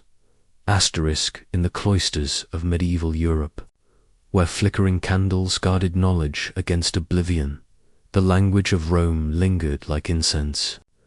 Latin was no longer the voice of emperors, but of scholars, priests, and poets. Its syllables threaded prayers through the cathedrals, dictated charters and papal bulls, and shaped the grammar of thought itself. When Petrarch, Dante, and Boccaccio sought wisdom, they turned not eastward to Byzantium, nor northward to the courts of kings, but backward toward Rome, the Renaissance. That shimmering rebirth was less a beginning than a remembering. Artists carved marble as the ancients did. Architects resurrected the arch and the dome. Philosophers reopened the dialogues of Cicero, Seneca, and Plato, hearing in them the voice of reason long thought lost. The ruins of the Forum became classrooms, the Pantheon a sermon in stone. Rome's ghost instructed Europe in how to live beautifully, think freely, and aspire beyond the mortal span. Even in language, Rome endured. Italian, French, Spanish, Portuguese, and Romanian. The Romance tongues are but her children, each carrying the cadence of Latin beneath their modern words. In English too, Rome whispers, justice, virtue, empire, civilization, eternity. The empire had perished, but its vocabulary of the soul survived, teaching the world how to name its dreams. Asterisk Rome's true dominion was never her legions, but her mind. The roads she built were only extensions of her reasoning, lines of logic etched upon the earth. Her greatest conquest was the order she imposed upon chaos, the rule of law. The corpus juris civilis of Justinian, distilled from centuries of Roman jurisprudence, would become the foundation of legal systems from Europe to the Americas. Wherever there is a courtroom, a contract, a code, there Rome still presides, her architecture to defy time. The vault, the aqueduct, the basilica, these were not merely structures, but symbols of endurance. Every courthouse, portico, every triumphal arch, every city square framed in columns is a quiet homage to her. Even the notion of the city itself, a self-sustaining world where commerce, art, and governance converge, is Roman in essence. And then there is thought, the inheritance of Cicero's rhetoric, Seneca's stoicism, and Marcus Aurelius's meditations. In every philosophy that seeks order amid chaos, virtue amid vanity, there glows the Roman spirit. The Stoic emperor's reflections beneath the Danubian stars echo still in the minds of those who face uncertainty with calm, who believe that duty ennobles and endurance redeems. Rome did not teach man what to think, but how to think, to measure, to reason, to seek the eternal amid the transient. Asterisk, to travel through Europe, or far beyond it, is to walk upon the bones of Rome. The very veins of continents trace her design. Roads stretch straight as faith from Britain to the Levant. Bridges and aqueducts, long abandoned by their builders, still span rivers and valleys. The pattern of cities, forums turned into plazas, amphitheaters into marketplaces, temples into cathedrals, reveals the enduring map of her imagination. Yet, Rome's truest survival lies not in stones, but in the mind's geography. Every empire that rose after her, the Holy Roman, the British, the American, sought, consciously or not, to inherit her mantle. Each called itself a new Rome, as if legitimacy itself were conferred by proximity to that ancient flame.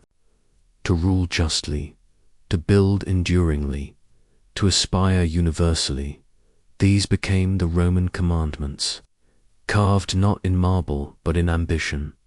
Even in decline, Rome set the standard for grandeur. Her ruins taught future generations that beauty could coexist with ruin, that greatness could echo louder in loss than in triumph. The traveler who stands before the Colosseum at dusk feels not the absence of empire, but the persistence of eternity. The arches are broken, but the idea stands whole.